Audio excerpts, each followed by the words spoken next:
It's time for Twit This Week in Tech. It's the LLM episode. No, not AI. It's Larry, Lou, and Mike. Larry Magid, Lou Maresca, and Mike Elgin, plus me, another L. We'll be talking about AI and how much the hyperscalers are spending.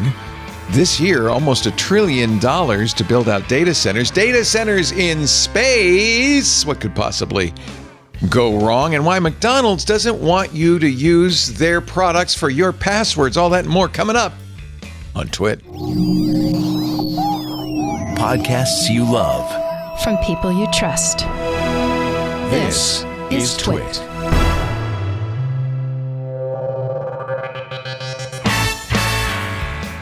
This is Twit, This Week in Tech, episode 1070, recorded Sunday, February 8th, 2026. A yacht for your yacht.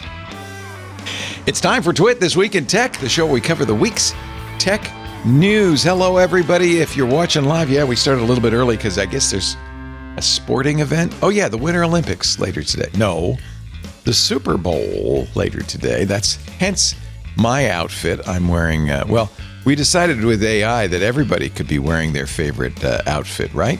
I'm wearing my Niners gear. I don't know what Larry is wearing in this AI-aided picture. Benito, do you have it there? I'm wearing a shirt with a big moire pattern design. No, Aaron Rodgers. You look like a Patriots guy. Mike I'm Elkin's a Steelers fan, and I don't know why they made Lou Maresca, who doesn't even look like Lou Maresca, an Eagles fan. Oh, Jets, it says. I look like Aaron Rodgers there. You look, you know what? They put a little Aaron Rodgers on you. Lou Maresca is here. He is an AI engineering lead, a co-pilot at Microsoft. So nice to see you, Lou. Great to be back on. You look like Aaron Rodgers, but a nice Aaron Rodgers, sane Aaron Rodgers. Sane. There you go. Appreciate that. So nice to see Lou. Mike Elgin is in Oaxaca, Mexico. He is always welcome here, gastronomad.net, and he writes about AI at machinesociety.ai, his newsletter. Great to see you. That's right. I'm wearing the colors of UC Santa Cruz, the Fighting Banana Slugs. I didn't go there, but I like slugs. My wife went there. I'll tell her about that. Yeah, my dad taught there. So I'm a banana slug. I'm not, but I could be. And Larry Magid from connectsafely.org, where he is the president and CEO, keeping kids safe online. Happy Safer Internet Day, Larry. Well, thank you. That comes up on Tuesday. And you can watch our webinar. And if you're in Sacramento, you can come to our event. And if you happen to live in one of the 20 cities where we're having local events, you can catch one of those. And these are aimed at parents of children online? It's aimed at parents, it's aimed at teens. We're working a lot with teens, and we're having an event in Sacramento with a bunch of high school and college kids and a couple of elected officials and execs from OpenAI, Google, Meta, Discord, Amazon, a few other Some would say that's the enemy. It's you know what? We have deliberately put people on the panel who will probably say that. It's going to be a very contentious conversation because we chose to put some young people, interestingly enough, young people who are very concerned about the dangers of social media, not grown-ups like me, but kids who are saying, I thought it was going to be really cool, but now that I'm getting to be 16, 17, I'm starting to rethink it. So they're going to be on the panel with some of these tech execs. I don't know. I'd like to know what you guys think, but my latest thinking, because I go back and forth and all this, my latest thinking is social media is great. It is an opportunity for kids to meet kids from all over the world, to have a social group, especially kids who are otherwise marginalized because they're gay or trans or fat or weird or whatever, or geeks like a lot of us.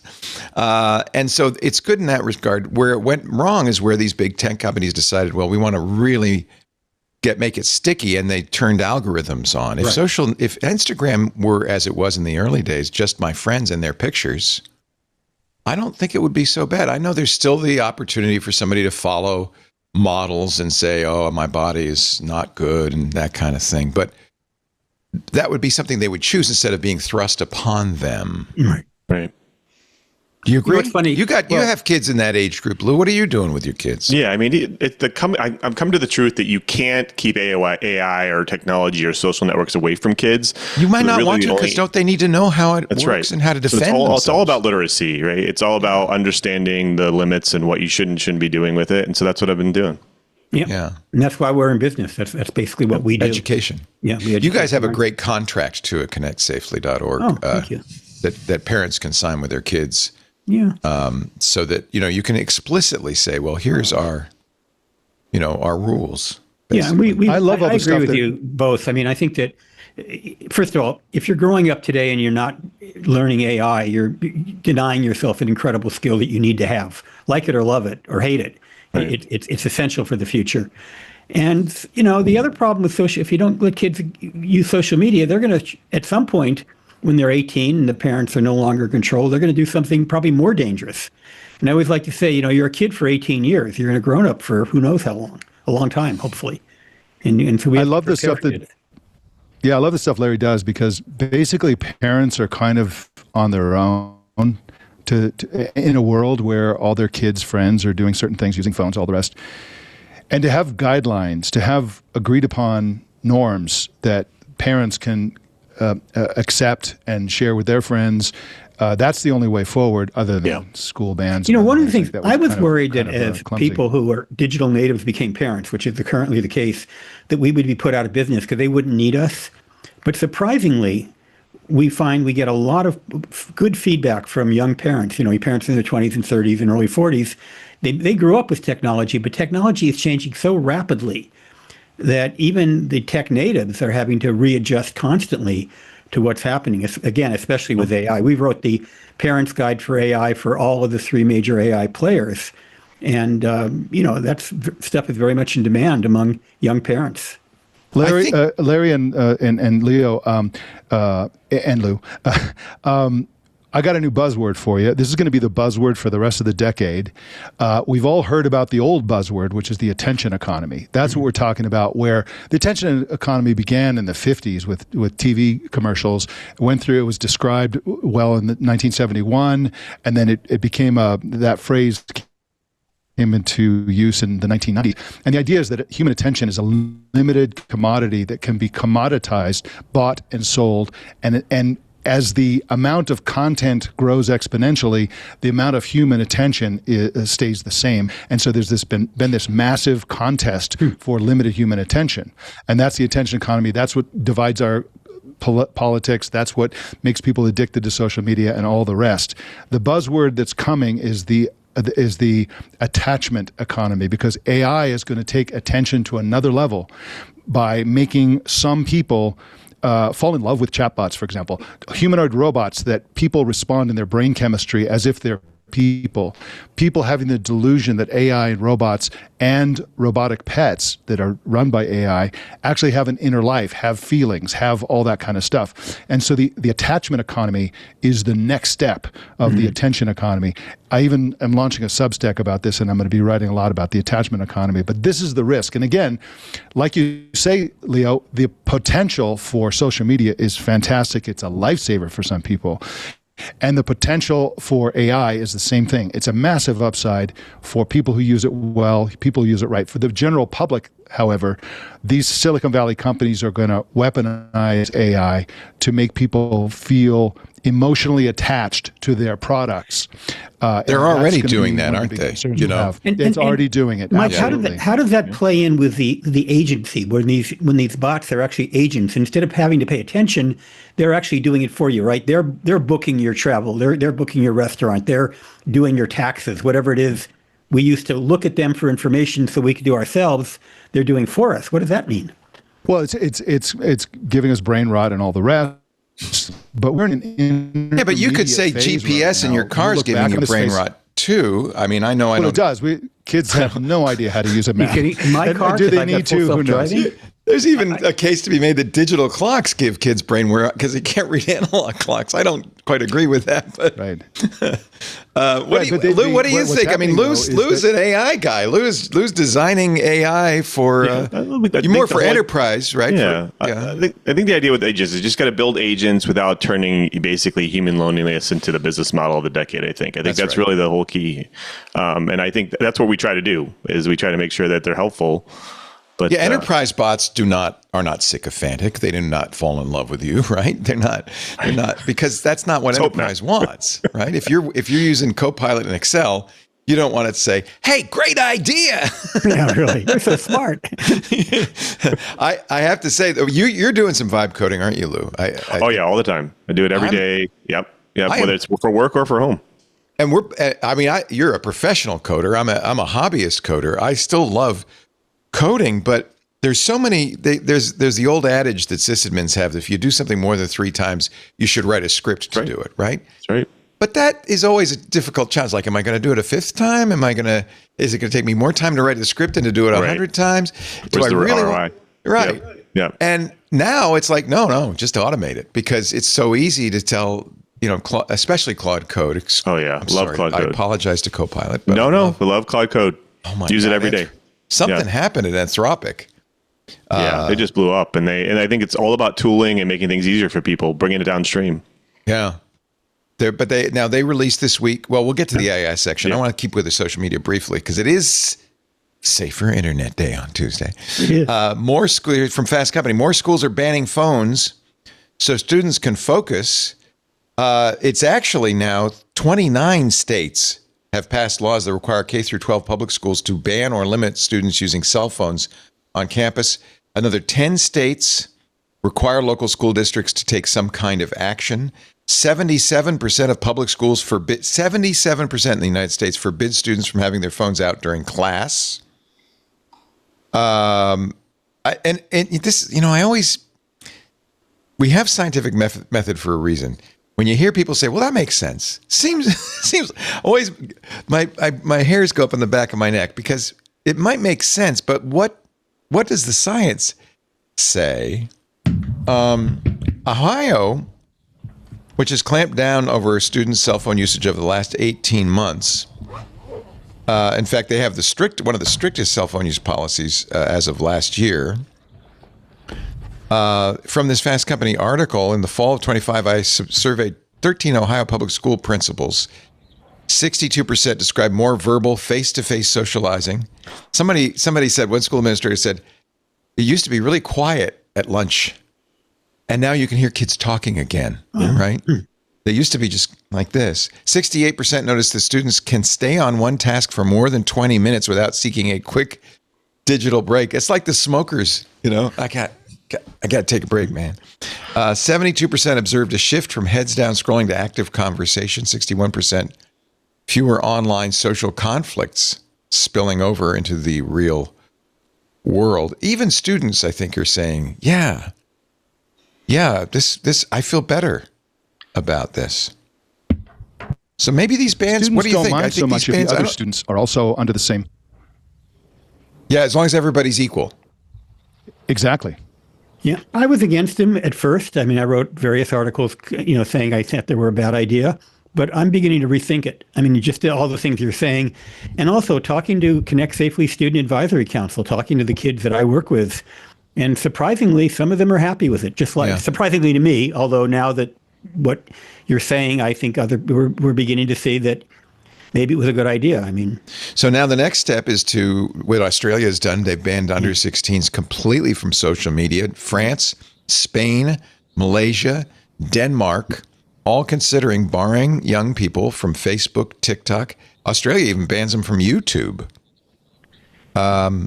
not a fan of that plan. Yeah, well, one of our concerns is, as technologists, is that means you're going to have some sort of age verification, which is inherently privacy and problematic with privacy. It also keeps kids. I mean, look, if you're 16 or 15 years old and you mention you might be gay, your parents might be homophobic, you might need this outlet, this ability to reach out beyond your narrow little world that you live in whatever community you're in. And the other thing is, we can talk about the problems, and there are many, but millions of kids use it every day very productively. They're not having serious problems. And we have to consider the fact that all technologies have a risk. I mean, you get in the car, you're taking a risk.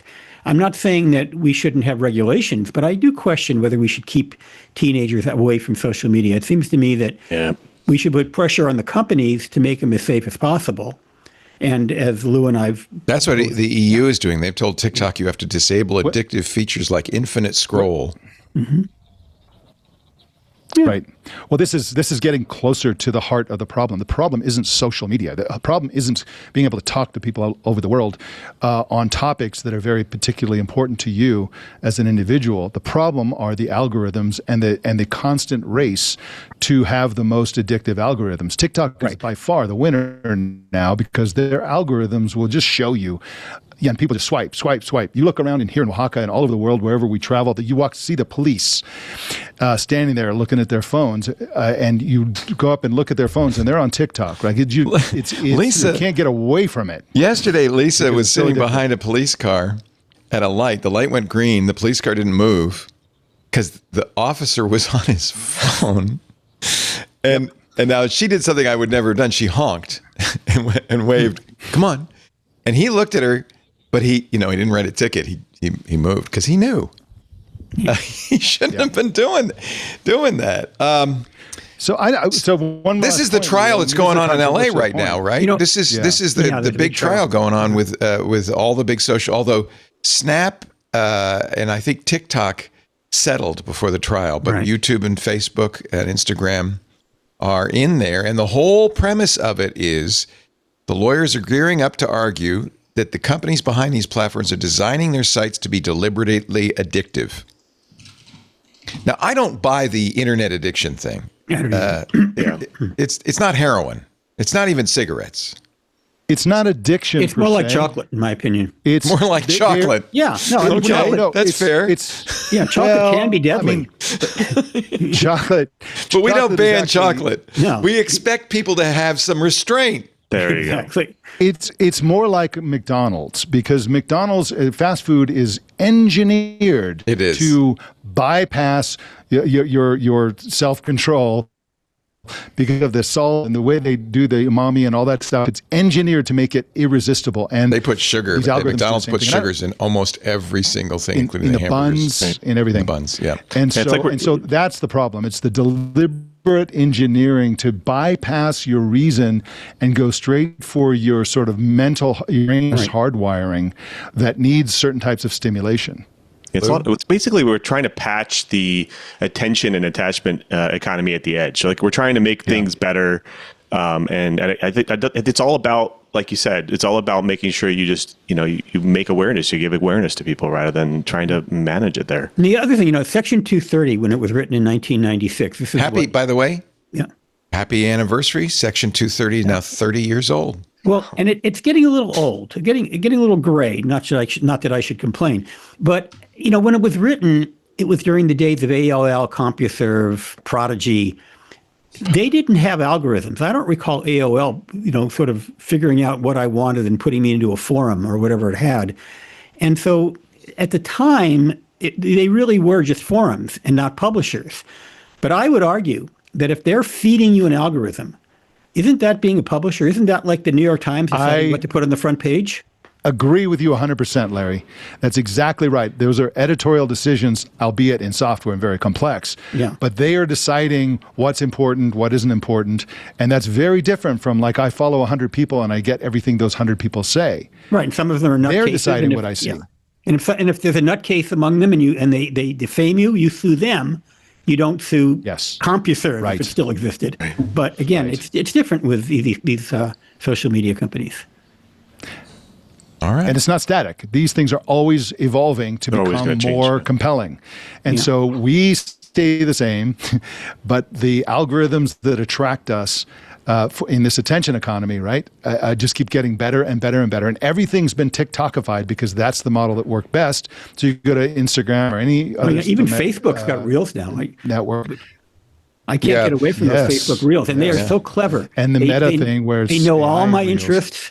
And they suck me in with whatever. I have a 2-pound box of See's candies down in the pantry, but I resist going in there and having another chocolate. It's hard. I ended up taking Instagram and TikTok off of my phones. I took TikTok off when it became the U.S. version of TikTok, and they had the new requirements that that said, and if we're going to reveal your immigration status if we know it, so don't And I thought, it's time. I love TikTok. But I'll find something else to do, for breakfast. But I did take them off. But I Leo, took them off imagine my if phone. that box of chocolates was always changing, every day changing to become more. And there was a little compelling. pop-up on my Whereas screen You can resist it today. that said, "There's but a a dark week later, chocolate you couldn't Bordeaux resist with it because- your name on it. Would you like to have That's it?" right. Yeah. Yeah. Yeah. Here, waving it in front of my face. Like I like chocolates with my coffee, but what if every time I picked up a cup of coffee, a chocolate would pop onto my plate? Can we vibe code that? Probably could. If you can, you could. Have you played? We're going to talk about AI a little bit because we got the AI expert here, Lou Maresca, and we will do that next. I'm just curious, have you played with OpenClaw at all? Have you thought about it, Lou? Have I? Yeah. Oh yeah, absolutely. Have you set it up? Yeah, absolutely. Despite I set it up over here. I said, okay, I'm going to create a new account on my Mac Mini. I'm going to be very judicious. But I did, but it doesn't matter. You could put it on a VPS, you could put it in Sandbox, but you still have to give it your credentials if you want to do anything. Right. So I sat down and I gave it all of my Google Gmail and Google Docs calendar address book. And then in the middle of the night, I woke up in a cold sweat and I ran upstairs and I deleted the whole account. I had You a have it similar running? thing. Do you have it running? I do it. I have it running back there at that machine, and it's all isolated to accounts that I don't use mainstream, so it doesn't have like my access to my direct calendar. So it doesn't do anything useful. There's a mirror or a shadow of on there. So I tried to kind of leak information to it that can maybe be useful to it, but I try not to give it everything. It's so cool. The whole idea of this is what I've always wanted. This is, I hope, where we're headed. In fact, a number of people have said on our shows, this 2026 will be the year of personal agents. Yeah. Yeah. The whole idea of an AI agent who knows you, understands you, knows a lot about your preferences, your interests, has access to your data, and can, because it's running 24/7, start doing stuff for you. Larry, you mentioned that, but I don't want to call the restaurant and make reservations. That's not taking away some of my agency. Why would I want to spend time doing that? I want to say to my little buddy, hey, Fido, make me a reservation for tonight at my favorite restaurant. And if you can't, then get the second best. But what if it makes you a plane reservation? This is the attachment economy. We're going to like and have affection for our personal agents. I already do. This is actually, that's what scared me. But what if it makes you a non-refundable airline trip that you actually don't want to take?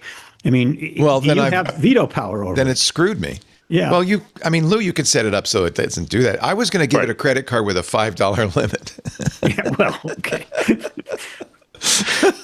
I wanted it to have some money, like an allowance. But I don't want it to do that. And I think you can set constraints, You although give policies and constraints to it. Yeah. And will it obey them? Yeah, absolutely. Yeah, I mean, you can make them walls of China walls, right? Basically, don't go beyond this, right? Don't go beyond $1,000. May not make right? a plane reservation for me without first asking me. Right. Well, the plane reservation is my favorite example of what could go wrong. So, for example, you could tell your agent to go book me an airline ticket, and then it goes and realizes that all the seats are taken, right? And so it basically hires somebody to hack the airline to get the names and addresses of everybody who's already got a seat, and then hires an assassin to go kill two of them because you told it you wanted a seat on that airline. And this is the stuff of sci-fi, of course, and this is not likely, but things are going to go wrong with part of this stuff. As what I'm talking about, of course, is this sort of the TaskRabbit called rentahuman.ai, right? That is designed to work with agentic AI generally, but especially. You assume your TaskRabbit has enough judgment not to hire a killer, but there's no judgment involved in this thing OpenClaw. was vibe coded. I don't think there's any guardrails built in. Yeah, don't assume that. Right? Don't assume it. Give it the directions. Like, I mean, the problem is, an assassin. As long as it doesn't hallucinate. Like if it follows. Anyone. If it really is limited by constraints that I give it, I mean, the constraints you're giving it are in a markdown file, Lou. Yeah.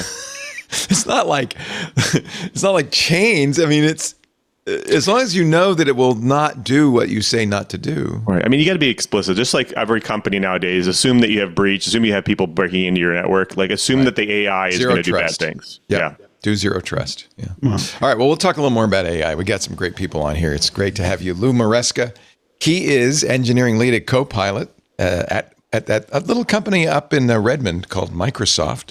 Heard of it. Good to see you. Also, I presume a Patriots fan, although since you were in Seattle for I know. I'm torn. I love them both. What are you going to do? I know. It's tough. Can I tell you how much my heart hurts to see the field at Levi's Stadium and it says Seahawks at one end and Patriots at the other end?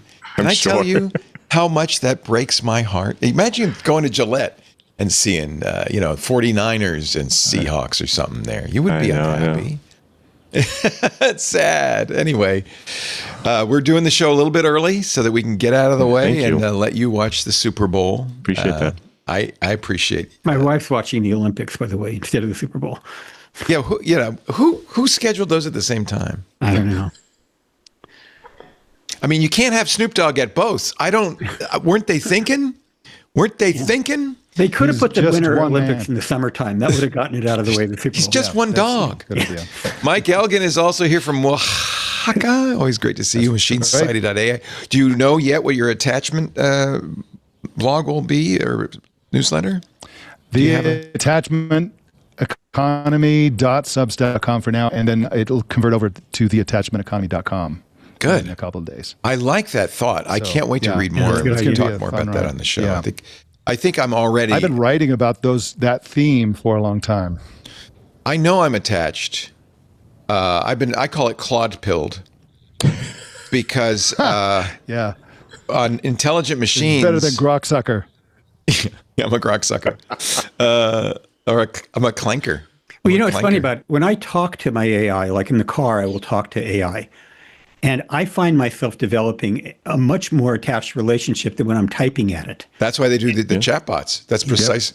I don't You want know, to when hear it- a voice, but I got to tell you, my Claude calls me Skipper and Skip, and Oh, how cute. and I can't, so And you know what's driving me crazy is the A word that comes from Amazon. I don't want to say the word because I don't want to trigger everybody's device. Yeah, But it's or gotten trigger so me. chatty and it won't shut up. and you ask it a simple question and you say, how old is somebody? And you get their entire biography. And I'll say, no, if I wanted to know their entire biography, I find myself yelling at it all the time. Yeah. And I'm thinking about, I don't know if I can go back to the old A word, but if I can, I actually liked it better. I don't like A word plus very much, the new smart A word. And actually, there was a rumor that they're going to use another model. I think it was OpenAI's ChatGPT instead. So Well, I would prefer that because ChatGPT isn't as chatty. It's not as obnoxious. Right. It's not quite Keeps as obnoxious. going. It's very obnoxious. You're right. Yeah. yeah, and it's also, and I think this is part of Amazon's shitification. It's also always saying, "Hey, did you know I could do this? And would you like to know more?" Right. And Exactly. It's like, well, I use it to no. write. I use it to write routines, which are Alexa A-word routines, which are very handy because I can just say what I want and it does it. But it always wants to explain to me what a routine is and how they operate. And I've had it write so many routines that I'd have to be a complete idiot by this time not to know what a routine is. But it just insists on educating me each time I ask it to do a task. Yeah, I don't like that. I think that's part of the attention economy, not the attachment There you economy. That's Larry Magid. It is Internet Safer Internet Day on Tuesday. Celebrate with him at connectsafely.org. And Mike Elgin, I didn't mention, of course, MachineSociety.ai.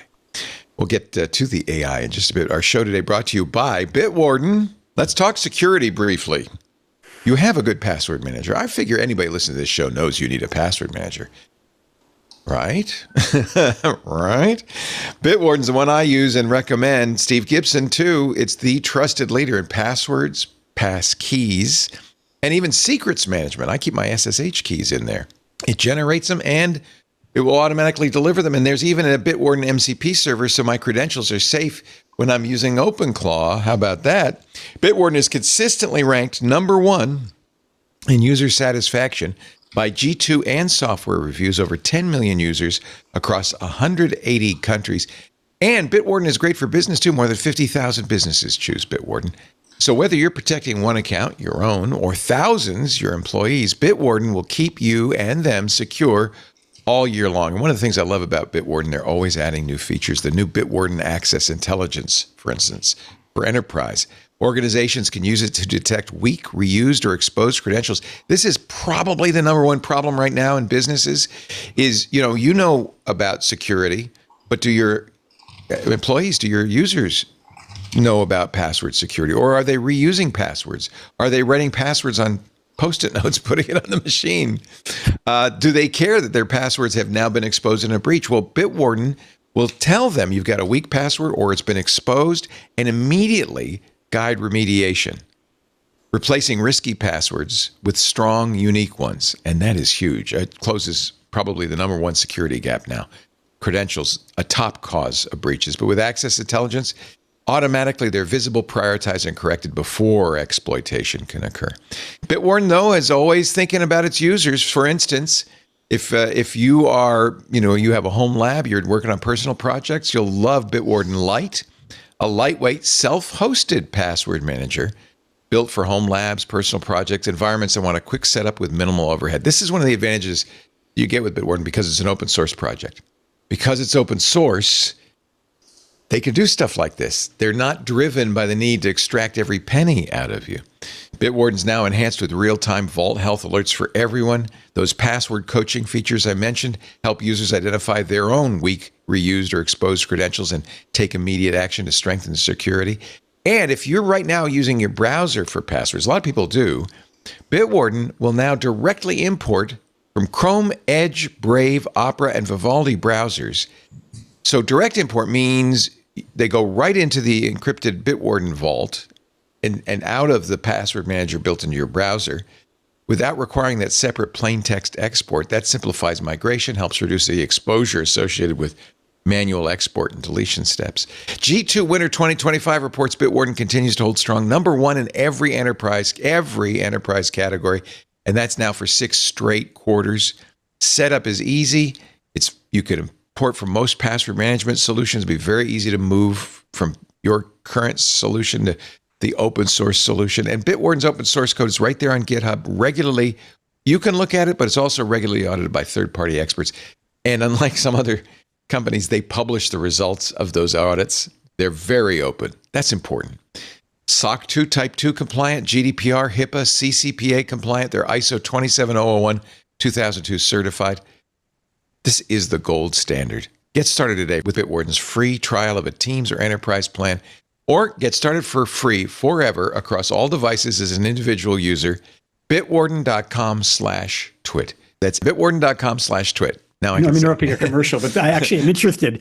No, Unlike it's most good. commercials. This is one of the things my Claude's always telling me is, your keys are in clear text. You don't want to accidentally push them to GitHub. And the solution is to encrypt them and to have a tool that will unencrypt them for whatever program uses those secrets. So Bitwarden, as an example, I don't use passwords anymore for SSH. Bitwarden will generate a password combo. You have a public key and a private key combo. I use elliptic curve cryptography. What is it? E2996, whatever it is. And it'll generate that, store it, and then deliver it, the public key, when I log on to SSH. It handles the whole process. So that is that private key, which you really have to keep secret, is never exposed. It's always in the Bitwarden vault. Things like that make a huge What if I difference. just wanted to throw like my social security number or other? Well, I do that. Yes, I have my social. You could do that within Bitwarden now. Yeah, just as a note. That's not that as a easy. note. Yeah, Okay, you could have a I have my secure note. passport, my driver's license, and because I always carry. This is not part of the ad. Because I always carry my phone with me, which has Bitwarden on it, or other devices. I always have access to an image of my passport. So if I'm traveling and I lose my passport, I at least have a secure way of showing them what my passport was and all that stuff. Same thing with driver's license. No, I think that's a good thing to have. That's why, by the way, I support it being open source, because you can verify that it uses strong crypto, well-known established crypto routines, that it has no backdoors, all of that stuff. And then once this is trustworthy, reproducible builds, all that stuff. Once it's trustworthy, then you could store stuff in it. And it's fully encrypted, strong encryption, so nobody can get at it. I think that's I absolutely recommend everybody do that. I'll try by it. the way. Yeah. And I'm sure you address that all the time, Lou. your API keys, your API secrets. Yeah. How many times have we seen AWS secrets published? Right. Yeah. We have special tools that actually scan the code now, tell you if they see them in there, and then we say stick it in a key vault, that kind of thing. I regularly do a security audit with Claude Code, and Claude has clearly been informed because it says, you put you put your API keys in your Obsidian vault. That's clear text. What do you do with documents that need to be secure? Same thing. Crypt it, stick it in a key vault. What I do basically is I have a sync instance running that synchronizes a special folder, and that folder is encrypted, and it synchronizes that, and I can decrypt it on everywhere, but it is never and sync is encrypted, and it doesn't go out to the cloud ever. So I feel fairly safe that not only do I have multiple copies of those important secrets, but because they're encrypted, they're even if somebody got on my machine, they would have to know the password, that kind of thing. I think it's possible to do that, or I have YubiKeys. Use YubiKey to unlock this. Yeah, I have a thumb drive that has like the biometrics on it. Yeah, that encrypts everything. Yeah. Yeah. Perfect. Yeah. All right. Let's talk about what happened this week. Anthropic updated Opus from 4.5 to 4.6. 4.5 was already like that came out in November. 2 months later, now they've updated that. 20 minutes later, OpenAI updated ChatGPT to 5.3. We are in, and if you watch Super Bowl ads this afternoon, you will see this is like Coke and Pepsi. Right. It is, and that's a good thing, right, Lou? I agree. Competition's good. I think it's great. I think it's pushing things forward fast. It's interesting though. They're not gone at each other yet. Oh, wait a minute. You OpenAI haven't seen Anthropic's Super Bowl ad. Well, I haven't. That's be interesting. And Sam Altman's pissed. So I'll just give you I don't want to spoil it for you, but you've seen the ChatGPT ads where some kid gets strong because he had ChatGPT write a exercise routine for him. It shows it on the text. So Anthropic's ad has a kid doing pull-ups and it has the ChatGPT chatbot, which is this buff guy, say, yeah, let me give you a routine. And then he does an ad. And this is because ChatGPT, OpenAI, has said, we're going to put ads in ChatGPT. Sam Altman says, Anthropic knows perfectly well. First of all, Anthropic responded. Dario Mode said, we're never going to put ads in Claude. And then Sam Altman goes, they know perfectly well. We don't do that. We're not giving you, our recommendations are not ads. It's below the fold. It's just a little tiny. And so they're fighting in the Super Bowl ads. Yeah, it's funny. I watched a couple of those commercials. They were hysterical. But the thing is that Google, for example, has always separated sponsored results from organic research results. And I think that's what ChatGPT is going to do. But if you go into Google now, first of all, there are more of them, and it's a little easy to accidentally click on one of those sponsored results. I have done it. And I know people all the time who say, oh, Google showed me this. And for some reason, it took me to some competitor. And I say, yeah, look for the word sponsored in teeny type. So I think people can still be fooled. I don't know I'm not saying OpenAI is going to fool people, but I think even with a disclosure, there's if a you risk. Don't disclose it clearly enough, I agree. People can be fooled into thinking it's organic. Mike Elgin knows I stopped using Google and I pay $25 a month for Coggy, which gives me equivalently good search results, mostly because they're from Google. A lot of them are from Google, but without any ads and without any bias. Mike's son works at Coggy, so he knows a little bit about it. What I do to eliminate? Well. So I was doing a search for Safer Internet Day to see how Connect Safely was doing in the results. And when I just did it on my own version of my browser, of course, we came out really, really well. And then I said, wait a minute. I did a VPN and I did an incognito window to do the same search. And we still did well. We still did very well. But not as well as when Google knows it knows who you are. Yeah. Larry, I bet you'd like to see your own site more. Exactly. Yeah. Yeah. And incognito, as we all know, because Google lost a big lawsuit, is not that incognito anyway. So Coggy's, I think, doing the work of the angels. They're a public benefit company, right, Mike? Yeah. Yeah, they are public benefit corporation. That's what they are. And so yeah, the thing that I like about it, one of the things I like about it is the fact that I can try, as a journalist, I can try all the models through Kagi Assistant. There's just a wall of models, old versions, new versions. Take your pick, try them out, compare them. I replaced Perplexity really with it because I think it's better than Perplexity, to be honest. Oh, cool. So did I. Yeah, so did I. And it's the same. It's the same notion, which is it's orchestrating a variety of different AIs. But I use Kagi all the time now, and the way I use Perplexity. How do you spell it? Yeah. KAGI.com. Okay. And the Kagi Assistant is fantastic. They're a paid search engine, and I have them as my default search engine in my browser. Me too. And if Which you add have a to jump question through mark hoops, to by the way. end- Nobody wants to let you do that. Right. The browsers don't want to let you do that. Right. Yeah. But it's not that hard. You can do it. And then when I ask a query in the address bar and add a question mark at the end, the question mark tells Kagi Search that you want a little AI summary of the results. Right. And Yeah, it that doesn't is do the thing fantastic. Google does, which automatically stick in that AI stuff. You have to ask for it. Here's the assistant, and just the models. It has the latest, like the new Kimi K2. It has GLM 4.7, which just came out. It doesn't have 4.6 yet. It's Opus 4.5. But if I scroll down, it goes, there it does. It has Opus 4.6. Sorry, it's just a little lower. It has reasoning. It has all of doesn't have 5.3 yet for OpenAI, ChatGPT.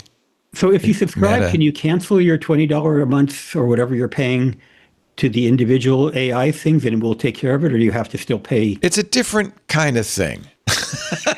Yes, I would say if what you use the AIs for is search, yes, but that $20 a month can also do vibe coding. Yeah. It can do other things.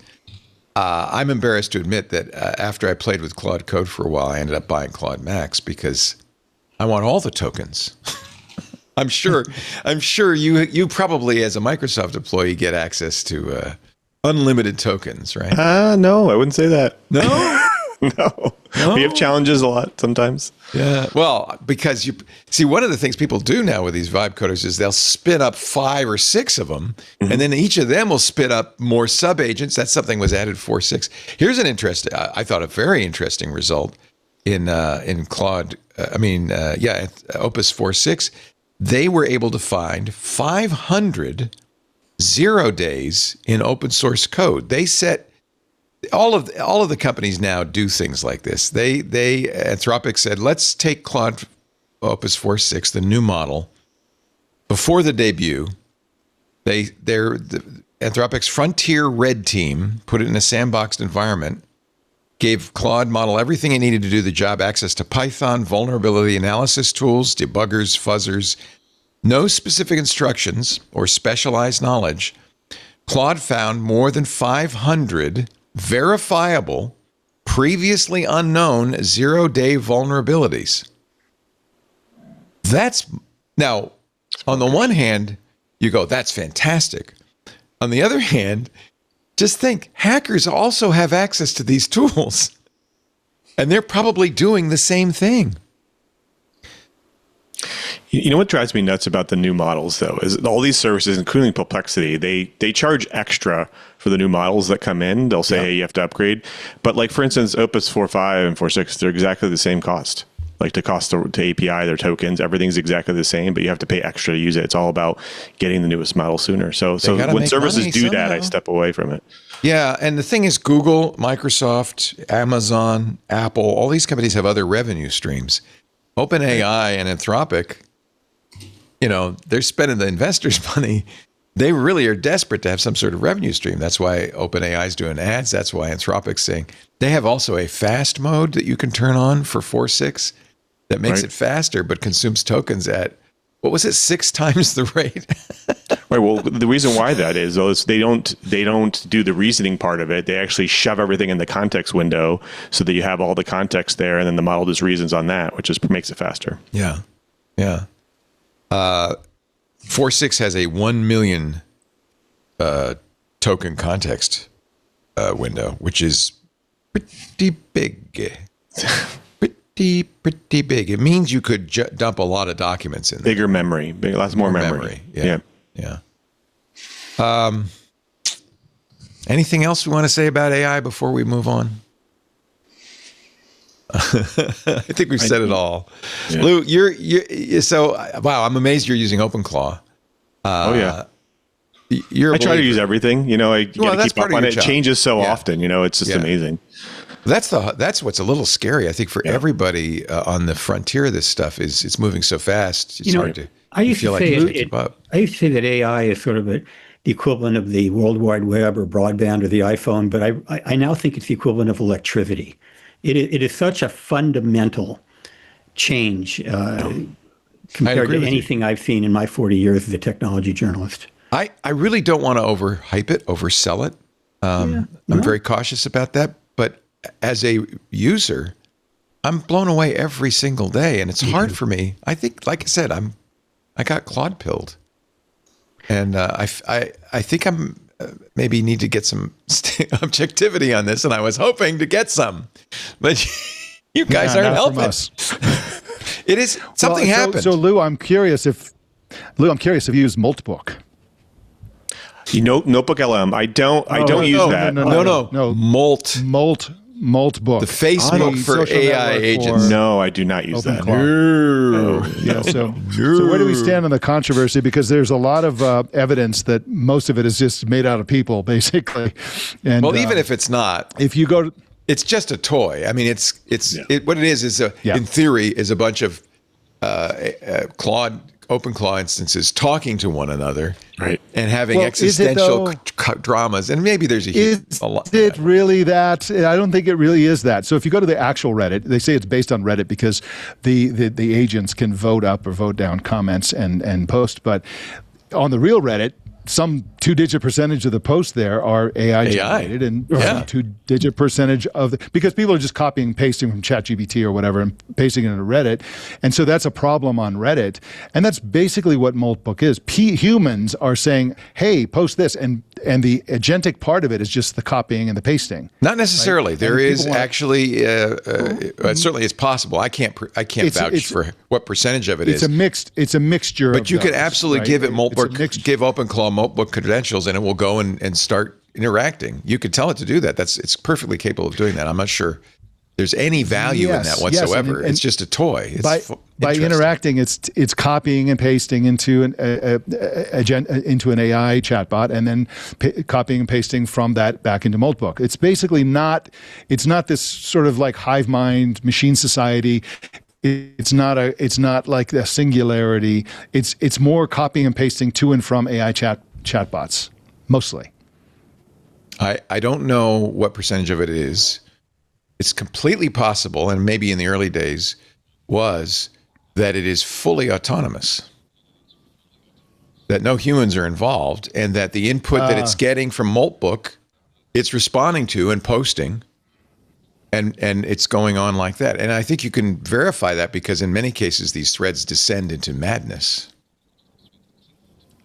Yeah, most of the most sensational things have been faked through. Probably. There's even a screenshot thing that you can fake Multbook posts. There is this possibility, and I think that it has happened. I've seen examples that OpenClaw instance can post something it's learned how to do on Multbook, and that other OpenClaw instances can then read it and learn how to do it as well.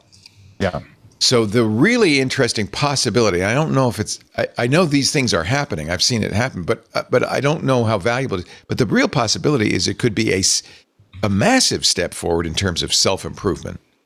That, see, what was the Cambrian explosion of human minds? And by the way, now anthropologists are saying there was no Cambrian explosion. But what happened? It was when we learned how to speak to one another and eventually write and pass information back and forth and say, hey, I've invented this thing called fire. You should see this. Look, you scratch these things. If AI could start doing that, am I wrong, Lou? This is blue pilled? Tell me, am I Claude pilled? If AI could do that, the potential for AI growth is exponential. I think so. That's a hard one. Talk me off the ledge. I mean, there's still some restrictions today, so I think it's not going to be, I think there is some potential there for exponential Isn't growth. self-improving AI kind of a holy grail at this point? It really is. It is, yeah. Yeah. Whether it's through a social network that AIs join or just I think one of the reasons Claude has been making such steps forward is that they are now, Anthropic folks are now using Claude or vibe coding Claude. To build Claude, yeah. Yeah. And that's sped it up. It used to be, they'd have a new model every year, and then it's every 6 months. Now it's certainly every 2 months, probably going to be every 1 month this year. Right. Who knows? But by the end of this year, I don't know where we're going to be. One more thing, Lou, I'd like to ask you as an expert. I ask everybody this. Sure. It seems to be that I would prefer to use an open weight model. That's why I bought this framework desktop with 128 gigs of RAM, and I want to run this stuff locally. It seems to me that local models are not. Open weight models are not too far behind the big, expensive models. That's true. Is that true? You have to have the hardware, though. That's the thing. Like if you run Quen on a local desktop, you need like a couple GPUs that are smaller, but you can still run the inference. But the bigger models, the ones that have all of this ability to reason and do massive inference, you need massive machines. You need machines that have hundreds of GPUs. And so even if they were open source, you still wouldn't be able to run them unless you had a server farm to do it. Okay. Yeah. So they call them hyperscalers are still going to be in charge. Right. That's why these enterprises are able to do it. So, but these services are getting cheaper. It's just that you still have to provide data to a cloud service. Unfortunately, you can't run it on the edge. Right. Damn it. All right. One more break, and then we will move on from AI. There were earnings this week. Google, phenomenal earnings. Amazon, phenomenal earnings, and these earnings are coupled with spendings. We'll talk about that in just a little bit. Lou Maresca is here. He is engineering manager at Copilot for Microsoft. Is it just Excel, or is it has your role expanded? No, it's just Excel for now. Yeah, okay. But that's just Excel. Yeah, I know. It's just Excel. Just Excel. Just the number one tool used by financial analysts. That's right. By data scientists, et cetera, et cetera, et cetera. You helped put Python in Excel, which when that happened, I thought, wow, yeah, wow, and we're still expanding that too. So that's really cool. Great to have you, Mike Elgin, soon to be what is it? Attachment. The Attachment Economy. The attachmenteconomy.com. MachineSociety.ai right now. Gastronomad.net. He's in Oaxaca enjoying the food and the sunshine. That's right. Very jealous. And the excellent chocolate, by the way. Talking about chocolate, they make it locally. You took us, when we went on a gastronomic adventure a few years ago, you took us to a chocolate tasting. Mama Pacha, and that place, it was written up and wired for their innovative use of they're basically makers, and they made their own chocolate processing equipment. And the cacao beans are grown in the hills above them. It's in the air. Yeah. It's local. Yes. And they make it, and you've had Mexican chocolate, which I love, with cinnamon and other spices in it. But they make the best. They make chocolate that rivals any Belgian chocolate you've ever had. It's amazing. Oh, yeah. Amazing. And the tasting was so much fun. Yeah. Yep. Love it. So thank you, Mike, for making me a chocolate addict. And Larry Magid, who is also a chocolate addict, president and CEO of Connect Safely. Notice neither one of us have run to the candy box. Is that your dad? A picture of your dad over your left shoulder there? I don't. Well, let's see. I can't. That handsome young man, or is that you? That's me. Oh, the handsome young man is me as a young man. In a skinny black tie, white shirt. Did you work at IBM? Oh, and my dad is next to me, right? Pardon? Oh, nice. No, I didn't work at IBM. I was a customer of IBM's back in my late teens, early 20s, but never worked there. Did you have a pocket protector under that jacket? No, I wasn't that nerdy. Close, but not that cool. It's great to have all three of you. Our show today brought to you by NetSuite. Every business is asking the same question these days. How do we make AI work for us? Of course, the possibilities are endless, but guessing, it's too risky. And sitting on the sidelines, that's not an option, because one thing's almost certain. Your competitors are already making their move. No more waiting. With NetSuite by Oracle, You could put AI to work today. NetSuite is the number one AI cloud ERP, trusted by over 43,000 businesses. It's a unified suite that brings your financials, your inventory, your commerce, your HR, your CRM into a single source of truth. That connected data is what makes your AI smarter. So it doesn't just guess, it knows. Intelligently automates routine tasks, delivers actionable insights, helps you cut costs and make fast AI-powered decisions with confidence. This isn't just another bolted-on tool. It's AI built into the system that runs your business. Whether your company earns millions or even hundreds of millions, NetSuite helps you stay ahead of the pack. If your revenues are at least in the seven figures, get NetSuite's free business guide, Demystifying AI, at netsuite.com/twit. That guide is free to you at netsuite.com/twit. netsuite.com/twit. We thank them so much for supporting This Week in Tech. Microsoft had a great quarter. Apple had a great quarter. Alphabet had a great quarter. Revenue in 3 months of $113.8 billion. That's up 18% year over year. Net income, almost $3 billion a week. Not bad. Not bad.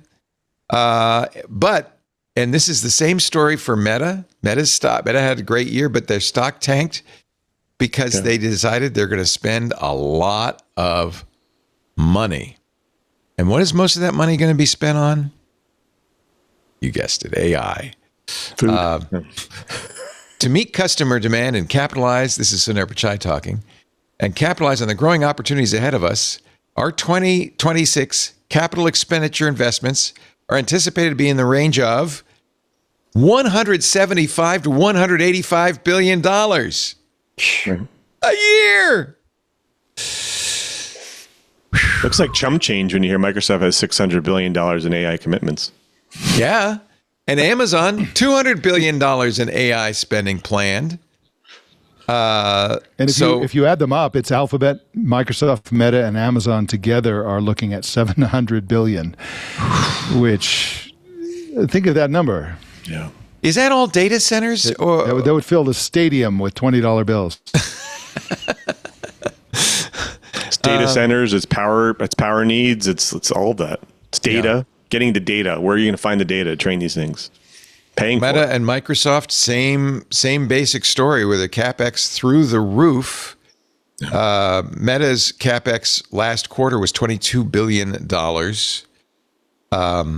And that number going to go up again. They say they're going to spend about $115 to $135 billion for the year. Microsoft, in one quarter, spent $3 billion a week, $37.5 billion capital expenditures towards CPUs, GPUs mostly.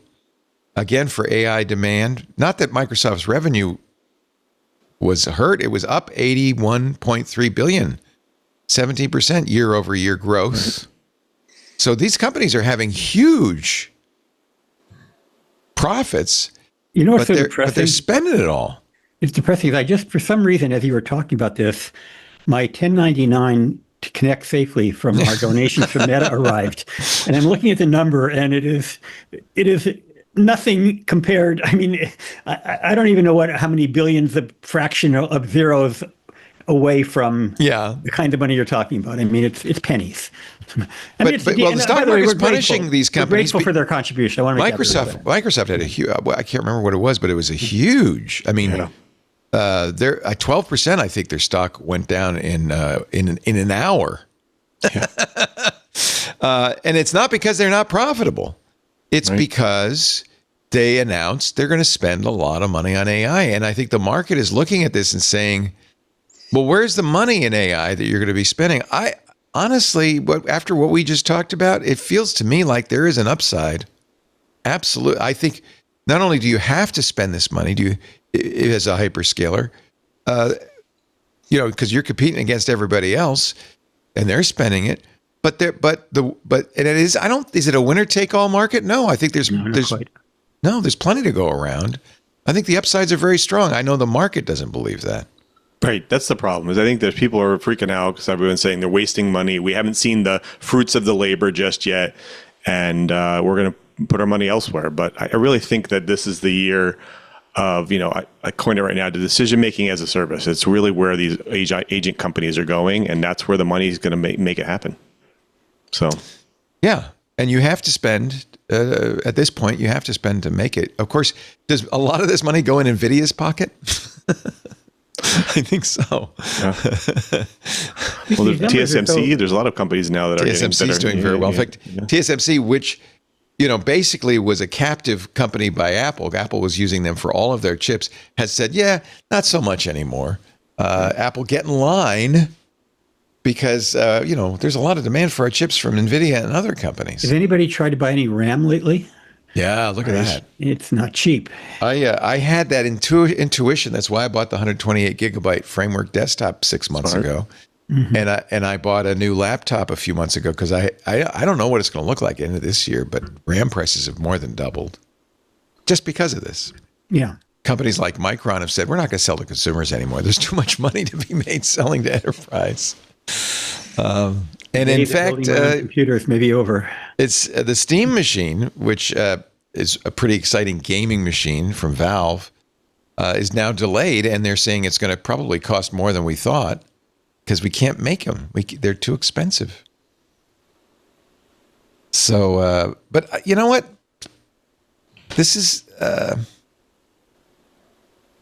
capitalism, right? Is it overheated? Is the economy overheated, or is it capitalism? Is it a bubble, or is it reasonable investment to build something that's going to change everything? But the problem that I'm worried about is it possible for the startups to compete with these mega oligopolical, these? Well, that's what we were basically saying. With Lou, we've got billions of dollars to invest besides these companies. It's the hyperscalers that are going to win, so they're competing against one another. I don't even know if I would call that capitalism anymore. I don't know what I would call it. I mean, the future. Should we be worried? I think so. In what way? So, there's all kinds of ways. Is it going to crash the economy? And it's very common for industries to consolidate, but usually they start out with a lot of players. I mean, if you go back to the car industry, the beer industry, any industry, there'd be a ton of players. Then eventually it would get down to 3 or 4 big players. Right now, there's just a handful of big players that are starting out. And I don't even know how the Anthropic, how do you compete with Microsoft, Meta, Google? I mean, I just don't know how you compete with these giant, and OpenAI at this point. It just makes it really difficult. I mean, maybe around the edges with niche products, maybe that's the way it'll happen. But I just worry a little bit about a very tiny number of companies controlled by a very small number of people having this much influence on our entire world. Yeah. It's just a scary thought, but I've had scarier thoughts before. Well, what's scary for people like you and me, Lou, is that our retirements savings are all in the stock market, right? Yeah, me too. It's true. And I just don't know what to do. I just don't know. I have, it's one of those things. I have faith in this because obviously I'm a little biased. I'm working in the industry, working in a company that does it. But that's why we should ask you because you are closest to it. But I think the thing here is that obviously there's so much money being put into it. I talk to so many people, whether it's, people at schools or organizations, and they just don't have the permission to even use AI at this point, and they don't see the benefit of it. And when you see corporations like GM and these other companies that are actually pivoting because they're using AI to get the kind of the noise out of the way, and they're changing the way they do business. Like that's where the power lives. And once people start to realize that, there's some fear around, AGI and all that stuff, but there's so much power behind this and so much freedom behind it that once it becomes accessible, lives change. And so I'm hoping that's what happens this year, and the stock market shows. Well, I'll say the CEO of a very small nonprofit. Our productivity has skyrocketed in the last 2 years. I mean, I can't even begin to tell you. What used to take us weeks, we now do in less than a day. It's just incredible how powerful this stuff can be. This is better than the internet, better than personal computing. This is a transformative technology on the order of fire, steam. I mean, I don't know. This is a new industrial era. This is a new it feels era. bigger than that. Yeah. I mean, I don't know about you, but I'm an electrical engineer. But the other day, I had a model generate a new PCB for me and send it out to get it fabricated, and that would have taken me months to do, and it took me hours to do. So it's just it's transformative in a way that people don't even realize, I think. So, and I think we're at an intermediate point where we're using chatbots, and we think that's what AI is. Right. But in fact, yeah. Where it's going is agentic. We're going to have agentic systems that are based on personal assistance, and they're going to come to us through wearables and mostly glasses. And that, what does that do? That makes us cyborgs, basically. That basically we have a peripheral device that is prosthetic brain power and total knowledge. That's the revolution, as far as I'm concerned, for personal use and also business. Behind the scenes, we have AI that's going to completely revolutionize medicine, science, technology, space travel, all the rest. And so this, we again, I would encourage everyone who pays attention to AI. It's this AI chatbot thing where you go type something and it types something back at you. That's not it. This is quaint. This is nothing. And I think a lot of people, and I'm going to blame Microsoft a little bit, Lou, I apologize. Sure. A lot of people, Google and Microsoft are the worst culprits in this, for whom AI is pushed on them. You know, Copilot's pushed on you in Windows, Google Drive, Google Docs constantly pushing AI on me. Look at it, they see it as trivial, not helpful, annoying, and decide that's AI. And so there is certainly a large group of people, maybe even a majority of people, say AI is nothing, it's terrible, I hate it, stop pushing it on me. You know, Google search, you know, with all the AI crap, they don't see what we see, that where AI is really truly useful, because they're not using it that way. Yeah, it's too much noise. I agree. I would love meta in there as well, because people are seeing AI slop, and that's on Facebook, on social, the general public, and that's one of the things they say. Oh, that's AI. That's what AI is. AI. If you're watching this on video, you can see I'm wearing the Meta glasses, which are kind of cool. You should have warned us that you're taking. Oh, wait a minute, we're taking. Well, actually, pictures of truth be told, the battery's dead, and it's been dead for about 6 months. I can't even just a charge glass it. on my just face. like them. Yeah, I just wear them because they're glasses. I mean, no. Did you get your lenses? No, these are prescription glasses. Yeah, okay. And the prescription costs a lot more than the lenses. What is that? Oh. LensCrafters has a monopoly in my area, so you pay a lot for them. Those Meta glasses. Yep. Good on you. So Well, if you and I know. were to take each other's picture, would there be an infinite loop? Yeah, this is the problem with these. They all look nerdy, right? Yeah. Maybe that's the goal. Well, that's all going to change very quickly, and I think that this is where we commoditize AI, because people are going to use the AI that's suddenly be useful, whatever hardware they have. Yeah. Yeah, exactly. Yeah. So I think there's going to be there already is a huge battle to come out with glasses that don't. I just had a scary thought. So I'm thinking about getting a cataract operation. I don't need one yet, but at some point, and my doctor was saying they could put a new lens in for me. Could I get a smart lens? Wait until those are available. Yeah. That's a scary thought. Make sure it's removable. The problem, I'm sure the problem Sounding is demonic. you'll need another one a year later for the upgrade. Exactly. That's right. You're going to see what that's like when Apple comes out with Neuromancer later this year. the next TV series. It's just a thing you plug into the back of your skull, right? I call it Microsoft. I think one of the things that scares people also is this constant talk of an AI bubble and the stock market crashing. Yeah. Maybe we already had that. Hedge funds, where are we? We're February 8th. This year already have made $24 billion shorting software stocks. Right. And why did software stocks tumble? Because the market suddenly realized, oh, you don't really need LegalZoom. You could just have your agent write the legal documents for you. You don't need a lot of this software anymore. Now, whether is that the bubble bursting? It's not exactly what they thought the bubble burst would be. I think to a large extent that's there.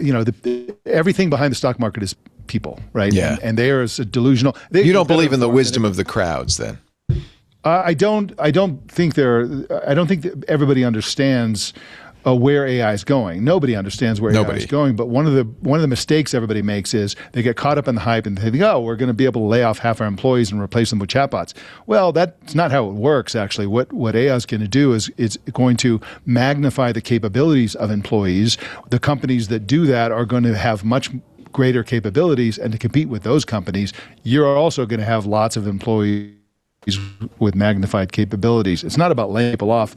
There's a thing called AI washing that's happening right now, where because of tariffs, because of economic uncertainty, because of downturns in the market and inflation, lots of companies are laying people off. But to make themselves look good as CEOs, they're saying, "Oh, it's because we're so they're blaming we're so AI. Awesome because of AI now." Yeah, but that's not really what's going on. Exactly, but that's mostly BS. That's right. Exactly. In fact, I've seen reports that customer service is actually improving thanks to AI. Certainly things like Jira tickets are getting responded to faster. I think in many cases, normal users go, oh, that's when I call a phone number and it's not a human, and it's or you're chatting with a bot on a website, and that's invariably a terrible experience. But that's not just where AI is changing customer service. And I think in some ways, it's a huge improvement. I think it's very hard for us to really know what's happening. And I think it's even harder for normal people. It's funny because where I might have otherwise called customer service, I'm sometimes just using AI to answer a question. Bingo. How do I get this software to work? Well, It doesn't always get it right. It gets it wrong a lot. But eventually, it's better than trying to be on hold for 4 hours. I use AI now to configure all my computers. Yes, I could look it up. I could do the web search. I could ask Substack. Whatever happened to Substack? But not Substack. What's the Stack Exchange? I could go out. Yeah, I could. No, I don't have to do that anymore. When I got that new laptop, I literally configured it all with Claude Code. And you probably bought it with the recommendation that came through AI as well. Yeah, probably. I think AI is very good at making recommendations for things. I asked Kagi. I said, "What's the best OLED laptop for running Linux?" And it gave me some very good choices. I ended up buying a ThinkPad X1 Carbon. I was very happy. I wish it had told me. And there's going to be a new Intel chip in 2 months that's going to be even better. But so I have Lunar Lake. You have to ask the question right. I remember when I bought some kind of device. I wanted to have auto shut off. So I said, I want to buy a toaster with a timer. Wasn't a toaster, with something else. And it gave me one with a timer, but it was just a timer that rang. Wasn't a timer that turned it off. So then I had to go back and say, I want one with a timer that will automatically shut off the device. And then it found some of those for me as well. But if you don't ask the question right, you're not going to get the right answer. Let's take a little break. I'm trying to get us out of here before some big game or something starts. I don't know. I hear there's something. Sports ball. Sport ball is coming up later. It's the Bad Bunny concert. Or are you going to go to the other one? Are you going to go to the one? No, the other one was canceled. It was canceled? Are you serious? The Kid Rock canceled. Yeah. Oh my God, I hadn't heard that. That's amazing. Fox was going to show the MAGA Super Bowl concert so that you wouldn't see a Puerto Rican dancing. Oh, God forbid. We only have to have Americans, not Puerto Ricans, just Americans. Oh, wait a minute. I forgot. Puerto Rico is a part of America. It's part of America. I think the president of the United States is not clear on that, by the way. Who knew? So they actually canceled it. Canceled it. That's the last I saw. Who knows? Wow. It's a fast moving story. You know what? Here's the good news. If you don't want to see Bad Bunny, go watch the Melania movie. There's plenty there's choices. You have choice. There's plenty of seats. It's not hard to get a ticket. Yeah. We will have more in just a bit now that we've offended half the nation. No, a few people. About 40%. Larry Magid, it's your fault, Larry Magid, connectsafely.org. Mike Elgin from machinesociety.ai. And by the way, he does not speak for Microsoft, but he is engineering manager of Copilot, engineering leader of Copilot at Microsoft, Lou MM. And I should have said this earlier. When we talk about Microsoft, you're not speaking for Microsoft. You have no inside knowledge. Thank you. And you will recuse yourself, of course, if it's something of which you do have knowledge. You're just here as a friend of Twit, longtime host of This Week in Enterprise Tech. We just love Lou. And he's one of the nicest people in the world. So thank you, Lou, for being here. Thank you for that. Appreciate it. And you can't help it if he's a Patriots fan. It's not his fault, folks. Our show this week brought to you by Meter. The company building better networks. This is, I have to say, I was totally stoked. I got to talk to these guys a few weeks ago, and I had never heard of them. I had to tell me about this. So it was founded by a couple of network engineers a few years ago who just knew the pain points of designing a network, right? And they said, we need a full stack solution.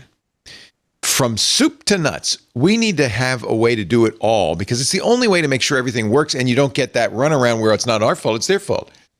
If you're a network engineer, you have been there, you know the headaches, legacy providers, inflexible pricing, IT resource constraints, stretching you thin, everybody knows that.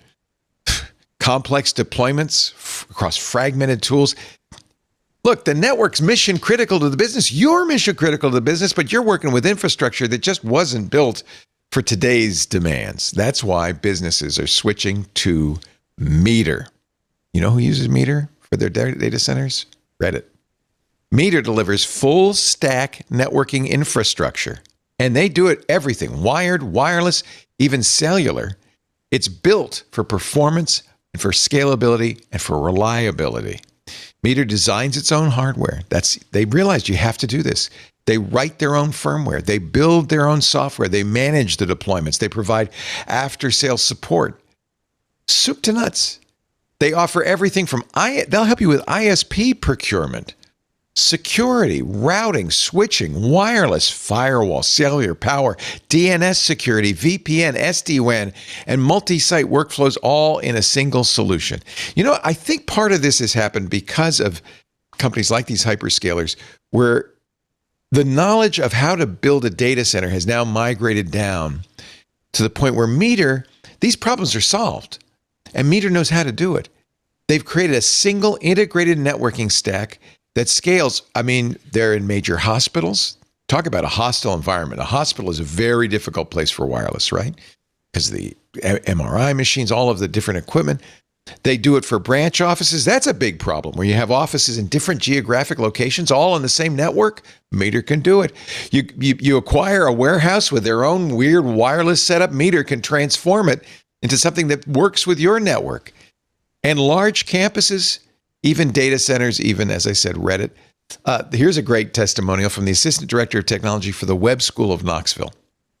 He said, quote, we had more than 20 games, athletic contests on campus going on at the same time between our two facilities. 20.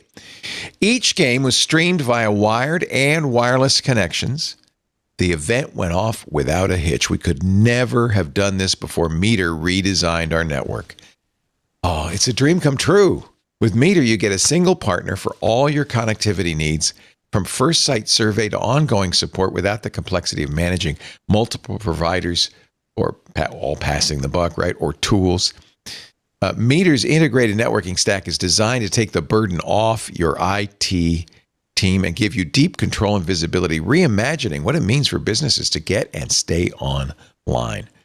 And these days, that's the job, right? Meter's built for the bandwidth demands of today and tomorrow. We thank Meter so much for sponsoring. Go to meter.com/twit. Book a demo now. That's meter.com/twit. Book a demo today. And please use that address so they know you heard about it here. I was so impressed with these guys. Meter.com/twit. You're going to be hearing a lot more about these guys. They've solved a big issue.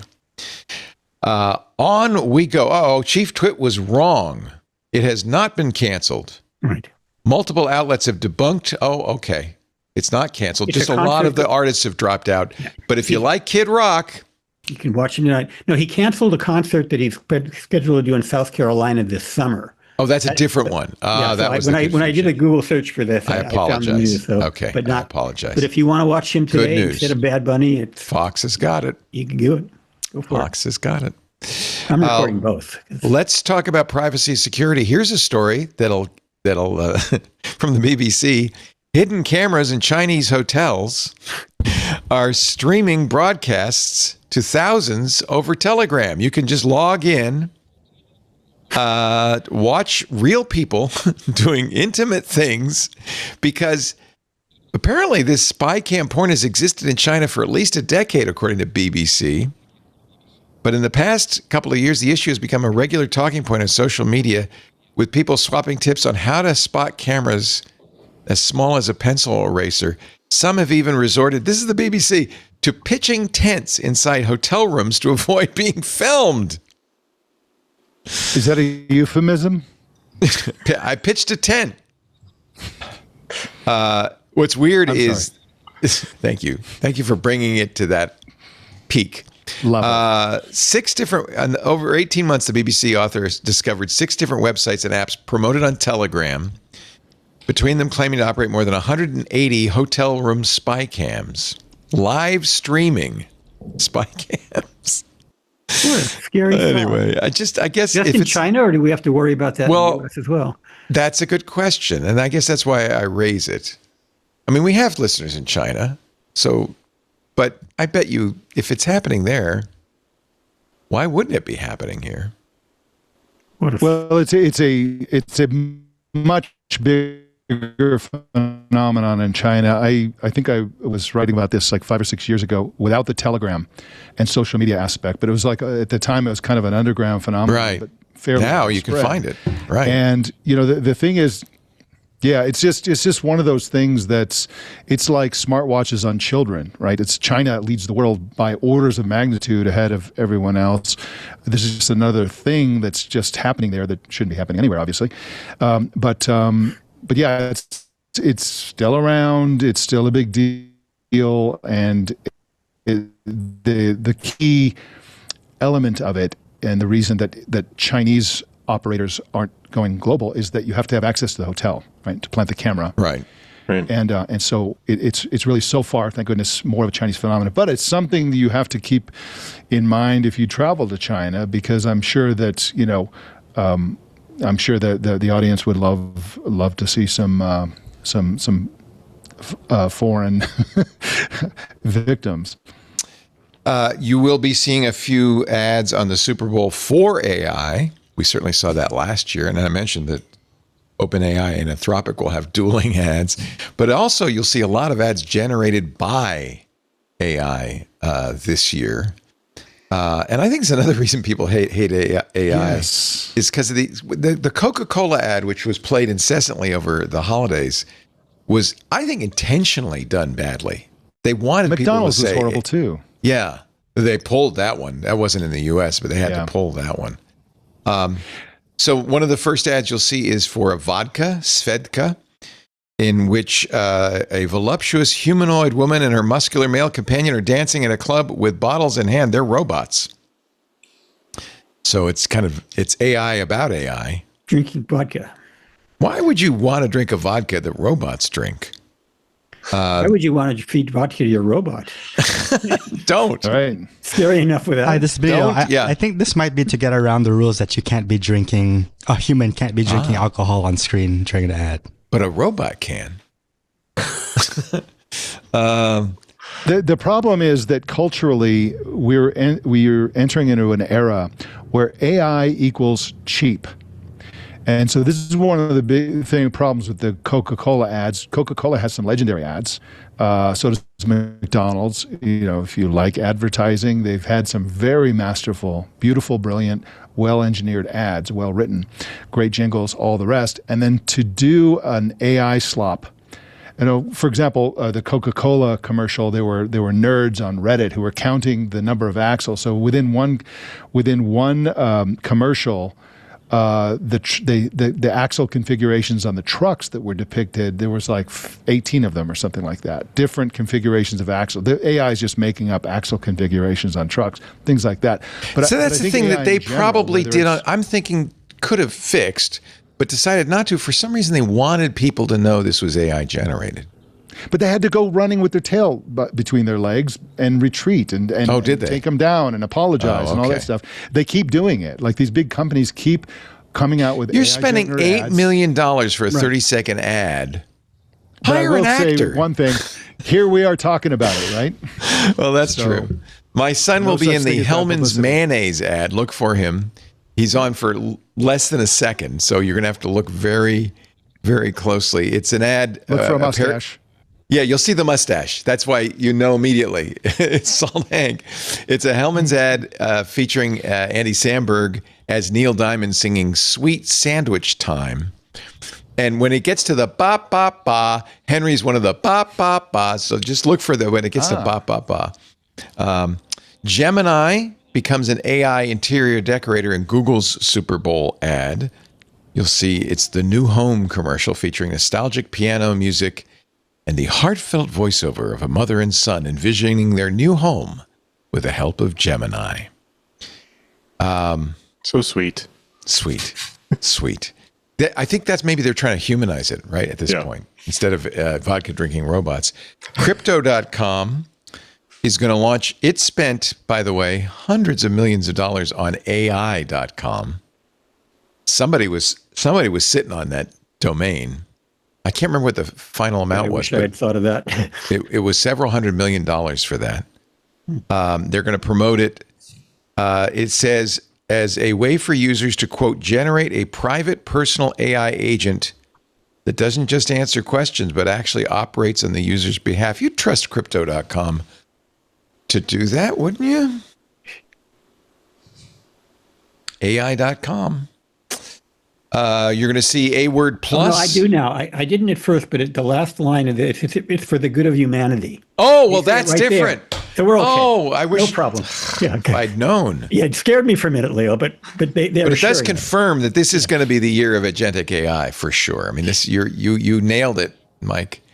Amazon is going to have an A word plus. It's going to try to kill Chris Hemsworth. A standoff with Amazon's AI assistant, which he fears is planning elaborate ways to kill him. Do you see that seems like a mistake? Seems like a mistake on Amazon's part. We mentioned Anthropic's Super Bowl ad. There will not be any ads for the prediction markets, Kalshi or Poly market. It's a prohibited category, according to the NFL. You know why I suspect it's prohibited? Because they love DraftKings. So Leo, interestingly, there was just a big earthquake here in Oaxaca. No, I hear the horn. And it's still going. So I'm having an earthquake right now. Oh yeah, you're shaking. You want to go? You want to dive under your desk? If the power goes out, I think his internet is going out. I'm going to usgs.gov right now to figure this out. Yeah. Wow. Not the first earthquake we've had during a live show, by the way. Real-time data. Might be the strongest, though. It looks like it's still shaking. Yeah, you can go. You can put USGS on the screen. Here it is. It's Cruz Bay. Is that Oaxaca? No, there's earthquakes everywhere. There are earthquakes everywhere. Yeah, I know. I used to follow. Used to be a Twitter account where you could get tweets when there was an earthquake, and it was just like constant. So I stopped. I don't see the one in Oaxaca yet on the screen. It's happening. 5.7 it says. Oh, that's strong. Oh, that's really strong. Okay. Wow. Is he okay? Mike, are you still there? Yeah.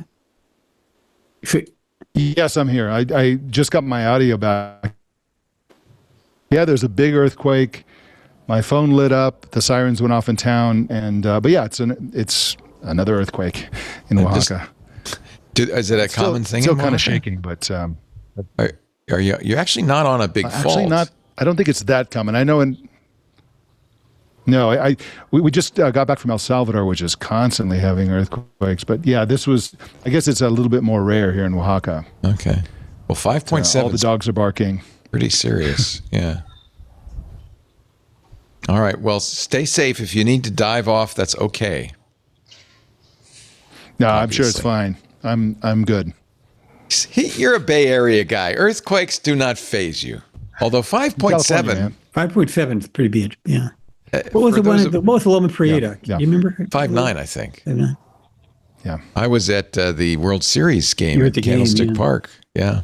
During that. That was exciting. Yeah. Wow. We had to. I was in Santa Barbara watching it on TV, and I was just like, "Oh my god!" I'm sorry, 6.9. I got that wrong. It was 6.9. Oh, so that was quite a bit bigger. Yeah, that's more than 10 times bigger. Yeah. 5.7 is nothing to laugh at. It's funny because I'm looking at the USGS and I don't see it on there yet, which is a surprise. Yeah, I looked too. I didn't see it either. I got a notification on my phone instantly. That was really interesting. That's something that that's literally lately. at the same time I felt it. I've seen that lately. Both Apple and Android do that. Yeah.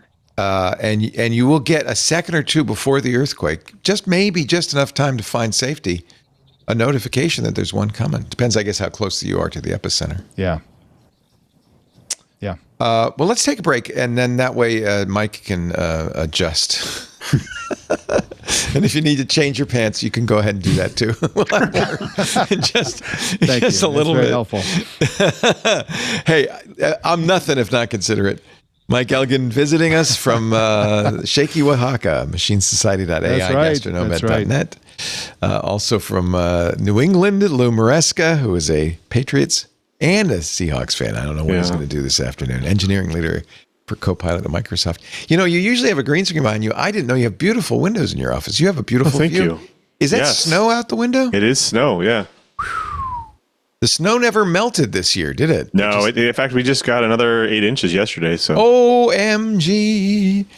That is not typical. No. Right? This is we usually don't get this much. Yeah. But it's been a lot. Yeah, I remember in my youth in Providence we'd get snow, but it stopped after a while, and it's pretty snowy in New England right now. Well, stay safe too. Stay warm, more importantly. Yes. I bet the boys are loving it though. They're running out. Oh gosh, they love it. Yeah, they adore it. Yeah. And of course, Larry Magid, who is CEO of Connect Safely. Don't forget Tuesday, Safer Internet. By the way, I just checked. I went to ChatGPT. I said, "Is there an earthquake in Oaxaca, Mexico?" And it said it's a 4.1. It led me to allquakes.com. Huh. But it said 4.1. So I'm not sure how it and Mike's information are different. But interesting. But it beat out USGS in reporting that news, which I found very interesting. Which is wild. Amazing. Yeah. Our show today brought to you by a brand new sponsor. We're glad to have them with us, Trusted Tech. They offer US-based, Microsoft-certified support using a simple ticket-based model that helps businesses save money while getting faster, better help, and proactive support. Trusted Tech is the #1 global replacement to Microsoft Unified Support. Trusted Tech will work to get you better service no matter what size business you have. And in recognition of that support quality, Trusted Tech was one of the first partners in the world to earn Microsoft's new Solutions Partner designation for support. They just announced that at Ignite.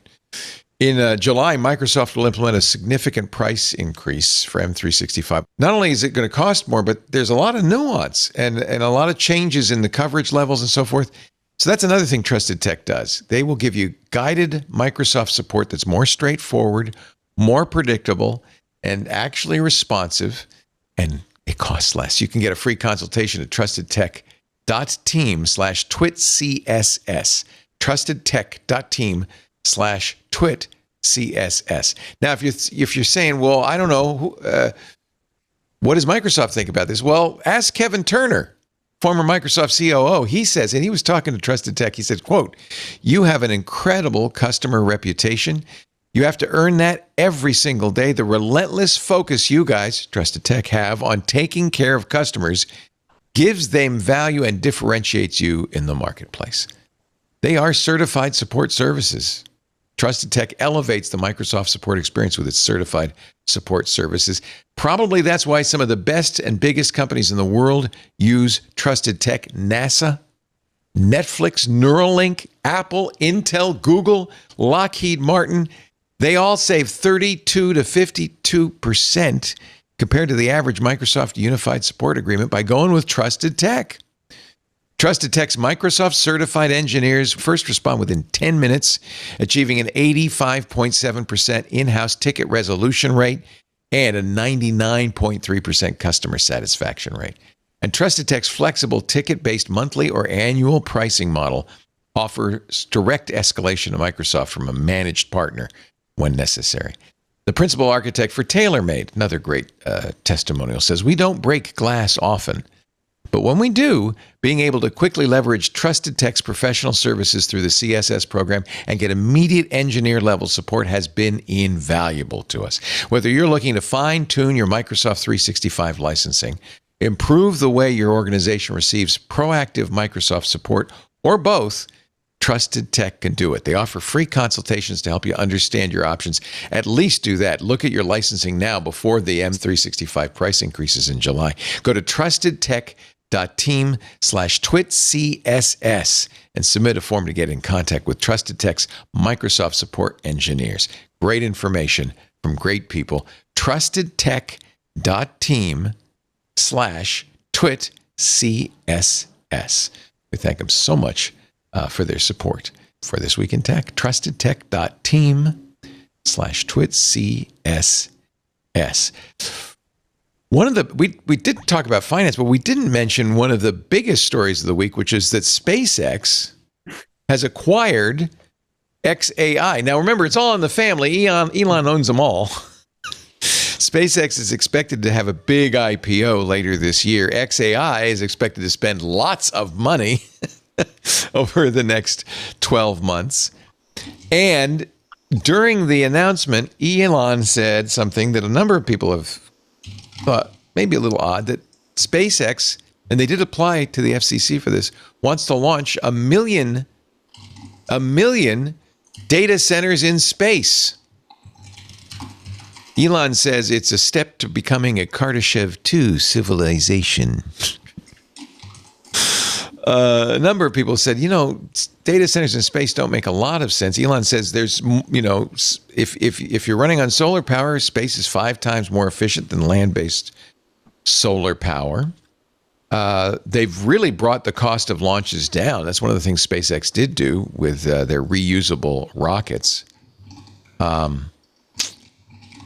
if you want to make a lot of money on Elon Musk's predictions, just go to the prediction market and bet against him.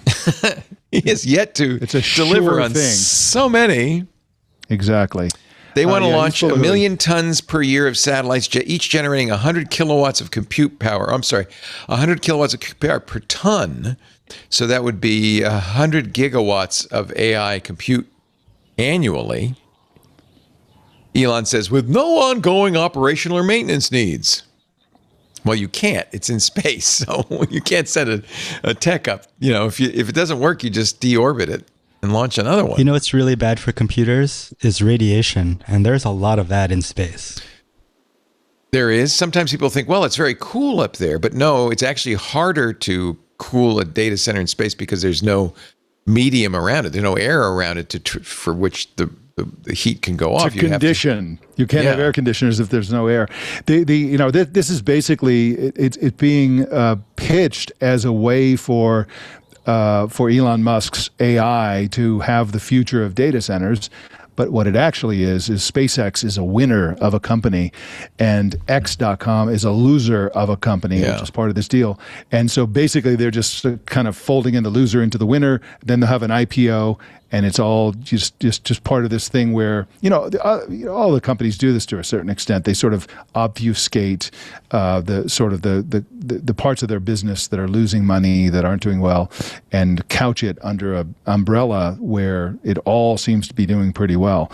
That seems to be, above all, what's happening. Reed Albergotti, writing at Semaphore, has coined a new term for these. He says it's the natural evolution of big tech from primarily software-based companies to extraterrestrial industrial giants, EIGs. Wow. Give me a break. It's very sci-fi. I got another sci-fi thing for you. It's called the Kessler effect.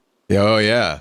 It's not sci-fi. So, China wants to put in satellites in SpaceX to put 1 million days. It's all fun and games until the dominoes start falling. And then you could actually cut off all the light from the sun. And you wouldn't have to worry about global warming anymore. Nope. Or getting a sunburn. So with the space shuttle, it cost $54,000 per kilogram to put something in orbit. Thanks to SpaceX and the Falcon Heavy, it's $1,400 per kilogram. while the cost of traveling by car has gone up 150% over the same period, at some point, Elon says it'll be $200 a kilogram. And at that point, launching data centers into space makes economic sense. Unlimited solar energy. There are challenges for cooling, but there are ways to radiate that heat off. I mean, to be fair, Reed also says a good rule of thumb when it comes to Musk is right call, wrong clock. Yeah. I mean, I'm driving an electric vehicle, and I probably wouldn't be if it weren't for Elon and Tesla. I'm still driving a Tesla, or actually, it's driving me. I hardly ever touch the steering. You have a Model S? I have a Model 3. 3. And I've got the new, the hardware 4. FSD. They don't call it autopilot anymore. I've got FSD. Right. And as much as I hate to admit it, because I'm not an Elon Musk fan, it is very close to flawless now. It really has gotten very good since the days you sold your Model X, where it was crap when you had it. Yeah, Lisa always thought it was trying to drive her into the median strip. No, it's quite good now. Yeah, I have a Model X, and this weekend it drove into a pothole, and I got a flat tire. Ooh, not good. That is, by the way, an underappreciated downside to electric vehicles. They're so heavy that they run through tires at a rapid clip. Absolutely. $450 later. Yeah. And your Model X is going to become a collector's item. I know. I should keep it. I know. Yeah. I love it. I do truly love it. It's just, but it does have its nuances, unfortunately. I loved it too, but Lisa called it Christine. Well, it's funny. We're talking about AI. So Grok is built into Teslas now. So all I have to do is push a button on my steering wheel, and I can talk to Grok. And I do.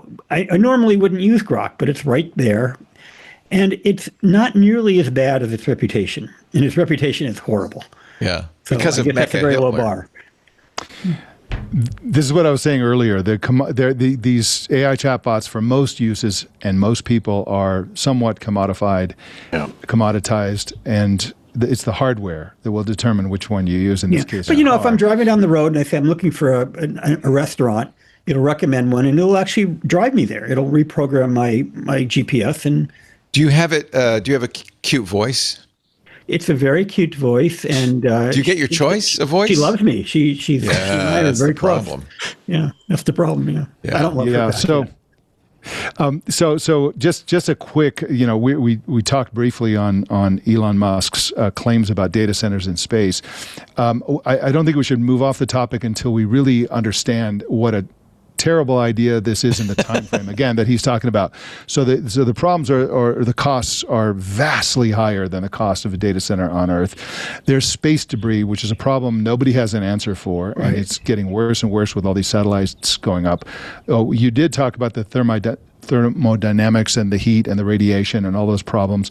Another one that people aren't really talking about is the maintenance and repair. You got 1 million data centers in space, and data centers on Earth, which are far less complex and subject to gravity and things like that, need lots of maintenance, and they need people working on them and chipping away. So that's another issue, getting people there and back. And then you have the basic fundamentals of the market. Like you right now we have this big boom in data center development. There'll come a time where it's going to back off, and those things are going to be very cheap because the boom will go too far. And so doing something in space takes like 10 times longer, right? And so how do you right size the quantity of these things? It's just a big problem. There's another one to add to that too, is the security. Like, how are you gonna, it's like open season for governments to shoot them down, right? Like, if you have secure data up there, like, how are you going to secure it if they can just pluck them out of the sky? That's probably where I should bring up the story about Russia intercepting EU satellites. This is also from Semaphore. Russian space vehicles have physically approached European satellites and intercept their communications, according to officials. 2 objects have passed dangerously close to some of Europe's most important geostationary satellites. This is from the Financial Times. The satellites lack advanced onboard computers that could encrypt their transmissions, so the data is coming off in plain text, which also leaves them vulnerable to interference. I read that they actually hacked them. Is that not the case? Yeah. Well, it's certainly theoretically possible. The Parliament wrote it could provide a blueprint for sabotaging European space systems. Moscow stepped up, I guess, space warfare. Fortunately, we've got Space Force to protect us. And so, that is the one thing I do not want to see is a space war. All right. So, I think my theory is that Elon, I used to think Elon just smoked too much weed and used too much ketamine. And so as a result was kind of had some outlandish ideas. Now I'm thinking maybe it's stock manipulation. Maybe he's just, because he's got an IPO coming up, maybe he just is hoping the stock market will buy it and then buy his stock. He wants to raise a lot of money for SpaceX. Certainly done well with Tesla stock. Yeah. He's done very well, hasn't he? And he's been accused of pump and dump schemes using X. I've been enjoying the revenue from turning my Model 3 into a robotaxi for years now. Oh yeah, right. 2018 is when right. when they're supposed to be able to start renting it out, right? I don't know, but you can never read somebody's mind what their intentions are, but it certainly benefits him financially if people buy this notion. Well, this is the old Silicon Valley thing, right? And he's like the poster child for this kind of thinking. You always go after the maximum, most incredible, outlandish version of that. If you're Google, 15 years ago, you don't say, we're gonna grow email to capture a 2-digit part of the market. You say, no, we're going to expand until there are 6 billion people using Gmail, a ridiculous number, right? And you just go for it, right? You just go for the maximum thing you can possibly attempt. And you fall way, way short. In the case of Elon Musk, you fall way, way. Yeah. There's one other thing that comes to my mind. Now, by the way, I use Starlink. I have Comcast internet, but because Comcast is not 100% reliable, I have a failover to Starlink, got a little dish up on the roof. And those are the only two high-speed choices available to me. So I would prefer not to use either. But that's the only, if I'm going to do shows from my attic, it's the only way I can do that. But there's also this issue of, well, if Elon's got 1 million satellites in space and Starlink is the dominant choice, Elon has huge geopolitical power. Mm-hmm. He's already, remember, he cut off Ukraine, and now Ukraine said Moscow's terminals have been cut off. Russia is supposedly not supposed to use Starlink, but has been illegally mounting Starlink systems on its attack drones. Activists in Iran use Starlink after Tehran imposed internet blackouts. But Elon holds the master switch to this, right? From Semaphore, relying solely on Starlink, given Musk's strong political views, quote, can be really dangerous from a country's sovereignty perspective. This is NPR. Well, the Global South trust Starlink, We saw that some time ago when Brazil ordered, a Brazilian judge ordered Musk ordered X.com to remove a post. He refused, so they basically went through the carriers within Brazil to block X, but then Starlink was blasting internet and X into Brazil, and then they started going after those.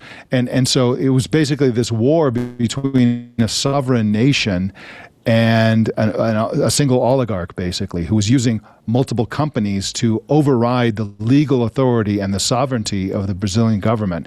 And so, and at some point, Musk backed off, but he didn't have to back off. He could have not backed off. And so, but that was just a glimpse into the future of individual people who have the power of nation states or exceed the power of nation states. Yeah. And Elon Musk represents an individual person. Richest man in the world, worth $800 billion. Powerful space on program, paper. The nation of Brazil. Yep. And,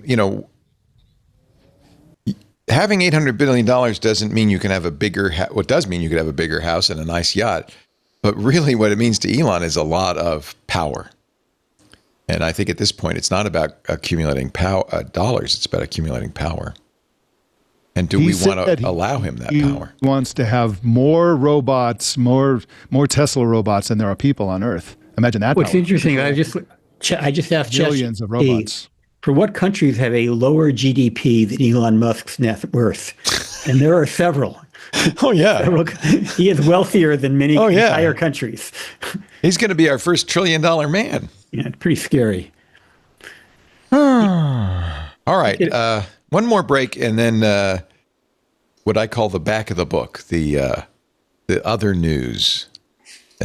We are having fun getting ready for the big game, which is about an hour off. We're going to get you off the show in time, Lou, to root for both teams. You hope that can there be a tie in the Super Bowl? I don't think so. I don't think all my kids are rooting for Patriots, so I might have to go the other way just to be the odd man out. Do you have an appropriate jersey to wear?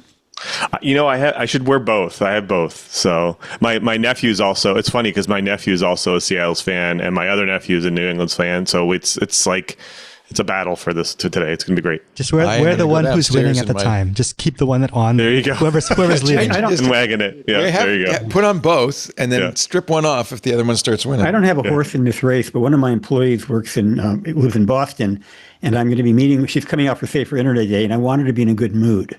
So for that reason alone, I'm backing the Patriots. Well, I can't root for the Seahawks because they're our mortal enemies, which is why I'm wearing my 49ers shirt today. But there's a good reason to root for the Patriots. So I hope the coach wins, and he's also does this was the most winning coach, and also the person who's never won the Super Bowl, but also won as a coach. So that should be awesome too. Yeah. And it's kind of an interesting story. Unfortunately, will mean the Patriots have how many Super Bowl victories? 7? Yeah. It's not, that makes me mad, but okay, Hey, at least we beat the Eagles. We got the Eagles out of it for you. So there you go. I don't know. I don't understand sport ball. So I just, I'm pretending. I fake it. I fake it well. Larry Maggot is also here for Safer Internet Day, celebrating this week. Tuesday. And from earthquake-prone Oaxaca. So you're not exactly earthquake-prone, but earthquake. Not really, but today it is. And we're going to be meeting up with some friends and watching the Super Bowl in a pub here in Oaxaca. It's actually surprisingly popular. Yeah, American football. Any excuse to drink more pulque, That's really the thing that I like about the Super Bowl. Best of all, I love drinking beer and eating greasy food. Yeah, I've got queso cooking in my slow cooker downstairs. Sweet. It's Martha Stewart's queso recipe. I don't know how authentic it is, but I'll find out. I put extra jalapenos in just to make it good, tasty. Our show today brought to you by Zscaler. You need to know about Zscaler, the world's largest cloud security platform. We've been talking about the potential rewards of AI for any business, too significant to ignore, but there are also risks and all kinds of risks. The loss of sensitive data, attacks against enterprise managed AI, and of course, generative AI really increases the opportunities for threat actors, helping them to rapidly create phishing lures, to write malicious code, to automate data extraction, as we just were talking about earlier, to find 0 days in code you're running. In fact, if you think about it, it's like, what? Why am I using AI? But you have to, right? You just have to use it intelligently, carefully. You need Zscaler to protect you. There were 1.3 million instances of social security numbers leaked through SaaS AI applications. ChatGPT and Microsoft Copilot saw nearly 3.2 million data violations. It's time to rethink your organization's safe use of public and private AI. Chad Pallett is the acting CISO at BioIVT. He says Zscaler helped them reduce their cyber premiums by 50% and double their coverage, plus improving their controls. Take a look at this from Chad. With Zscaler, as long as you've got internet, you're good to go. A big part of the reason that we moved to a consolidated solution away from SD-WAN and VPN is to eliminate that lateral opportunity that people had and that opportunity for misdirection or open access to the network. It also was an opportunity for us to maintain and provide our remote users with a cafe-style environment. Thanks, Chad. With Zscaler Zero Trust plus AI, you can safely adopt generative AI and private AI to boost productivity across the business. Their Zero Trust architecture plus AI helps you reduce the risks of AI-related data loss to greater guarantee the productivity and compliance of your company. Learn more at zscaler.com/security. That's zscaler.com/security. We thank them so much for their support of This Week in Tech. A lot of people use Windows and use a program called Notepad++. It's a really nice third-party kind of improvement on Notepad. Well, it was kind of a problem this week. It turns out it looks like Chinese state-sponsored hackers did a supply chain attack on notepad++.org, and that people were downloading Notepad++ from that site. Not everybody. This was a very clever hack. Certain targeted users were selectively redirected to attacker-controlled malicious updates. So they got a version of Notepad++ that had malware in it. According to the now former hosting provider, the shared hosting was compromised through September of 2025. Even after losing server access, attackers maintained credentials to internal services until December 2025, which allowed them to... So between September and December, October, November, for 3 months, they were able to redirect Notepad++ update traffic to malicious servers. But they weren't trying to attack everybody who uses Notepad++. They were looking, it looks like, specifically for overseas Chinese dissidents. It was all fixed after December 2nd, but this should scare people. The author of Notepad++ says, "I deeply apologize to all users affected by this hijacking. I recommend downloading version 8.9.1, which fixes, has the relevant security enhancement, and running the installer to update Notepad++ manually and make sure you were not infected." It's too bad. I loved Notepad++, It's but great. There's been a bunch of exploits in the last couple of years, and I just kind of stepped away from it and went to VS Code. So it's one of those. Well, VS Code's so great. It's one of those programs though that he was updating a lot, which on the one hand is good. On the other hand, not necessarily so good. And in this case, for 3 months, people potentially were a bit. Just a word. It's part of a larger story of the Chinese government. Basically, considers it a global suppression, global sort of censorship, global control of the Chinese diaspora around the world. Exactly. So they're not meddling in everything, but they're all over the people who have left China and now live in other countries. There was a recent article, somewhat typical for the last few years, of somebody who was going to go to a screening of films that were Chinese films in New York City. And he's an American of Chinese descent. And there was some criticism of the Chinese Communist Party and so on. And he got a call from his father who was in a panic saying, "Don't do anything stupid, don't do this or that," because the Chinese use the family within China to control the actions and the free speech of Chinese Americans and others around the world. So this is a very, very a much bigger story, and cyber attacks is a big part of it, actually. And a lot of people don't care much about it because it doesn't. And supply chain cyber attacks, the Chinese diaspora. Yeah, the supply chain attacks are very scary. Very sophisticated. I mean, obviously, yes. New York's, according to Adafruit, New York wants to Control-Alt-Delete your 3D printer. This is a bill that is not yet passed, but it's in the budget bill. Language that should alarm every maker, educator, and small manufacturer in New York State. Buried in Part C, says Adafruit, a provision requiring all 3D printers sold or delivered in New York should include blocking technology, software or firmware that scans every print file through a firearms blueprint detection algorithm. They don't want people to 3D print guns, which I guess I understand. but it refuses to print anything it flags as potential firearm or firearm component. And if you have ever used an AI and been told, I can't do that, that's going to violate my principles, you realize that this kind of software can be wrong in a lot of ways. But I see this as akin to software within drone applications, drone apps that control DJI drones that prevent you from flying over sensitive military bases and other things like that. I mean, if something can be dangerous and if that danger can be mitigated through software, I understand the reasoning for it. I'm not super. Adafruit says a free speech issue. Adafruit says one of the problems is you cannot reliably detect firearms from geometry alone, which is how this would have to work. So if it's L-shaped, if it has a pipe, a tube, a block, a bracket, a gear, is it a gun? Is it a part of a gun? It would affect all open source firmware, Marlin, Clipper, RepRap.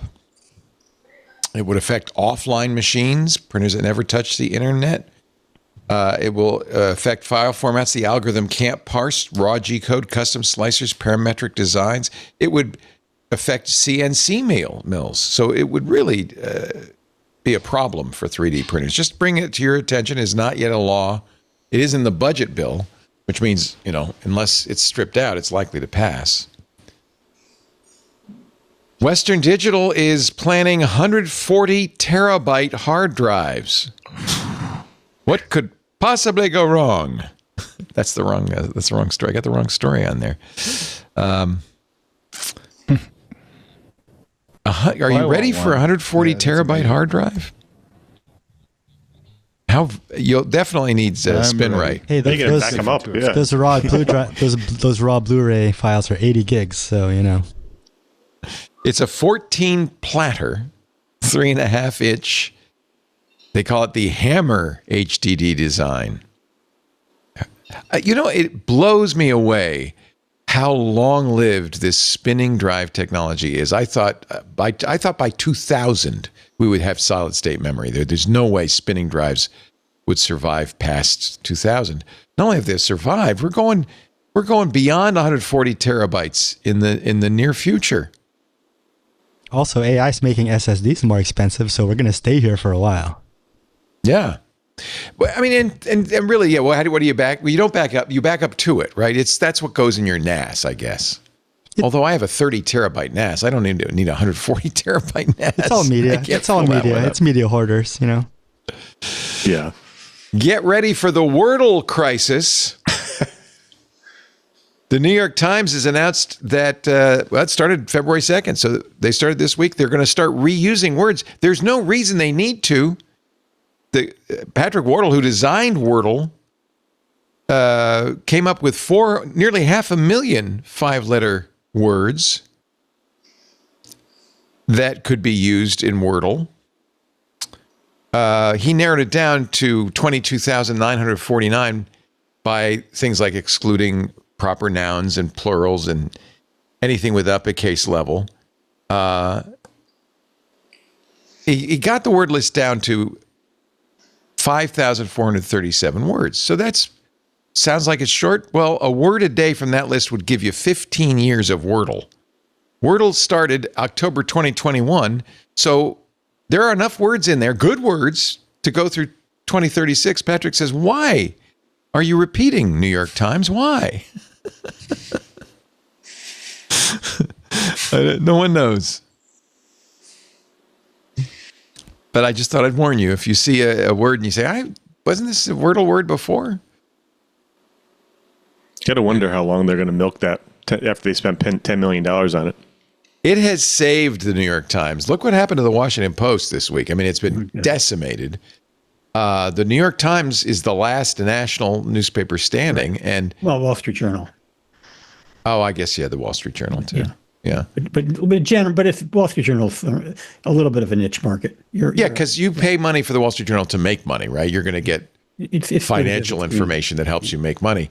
The New York Times, you pay for it for the crossword puzzle and Wordle. Yeah, the New York Times. The New York Times is a game publisher, and the recipes, and some good reporters.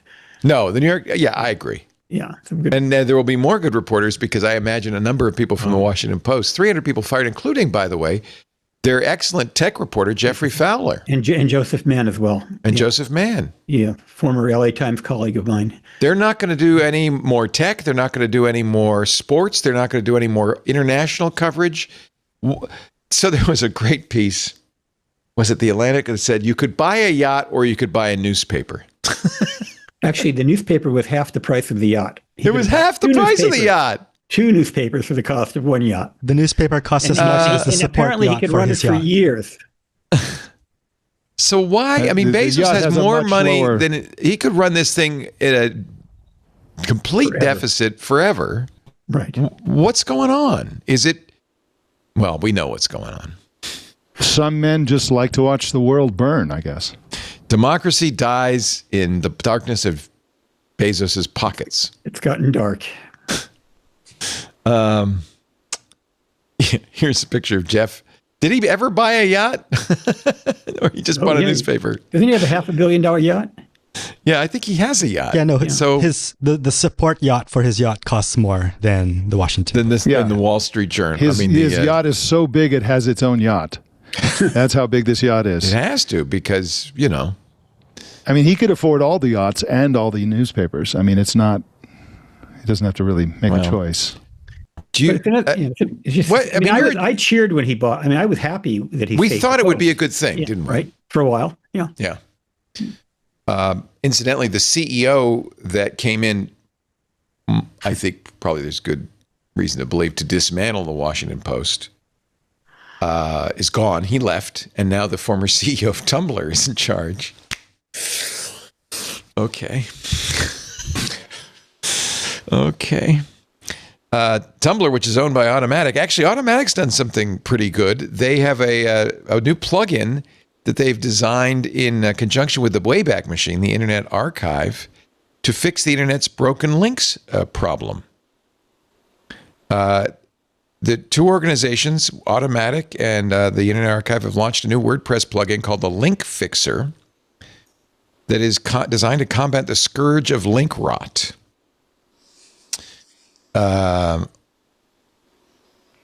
Automatic says the new plugin works by scanning your WordPress posts for outbound links, cross-referencing the Wayback Machine for archived versions of those links. If there are none, it will automatically take new snapshots of the articles in question, put them on the archive, so your blog will always link to either the original live site, or if that site has disappeared, the Internet Archive. Don't you think that's a great idea? Although the problem is you're going to get old information if the site literally disappeared. But at least I guess that's better. Hey, at least you get something, right? You get the Washington Post. And I wonder if there'll be a paywall on the archive version. God bless the Internet Archive. There isn't a paywall in the Internet Archive, but I donate every month because that is the most one of that and Wikipedia, which I also donate every month to, are really the things that makes the internet a great thing. What about Craigslist? Is that still a great thing? Yeah, but they're making money. Yeah, they're making money. It's okay. They don't need my money. Yeah. Craigslist is a great thing. Do you think Craigslist made the internet great, though?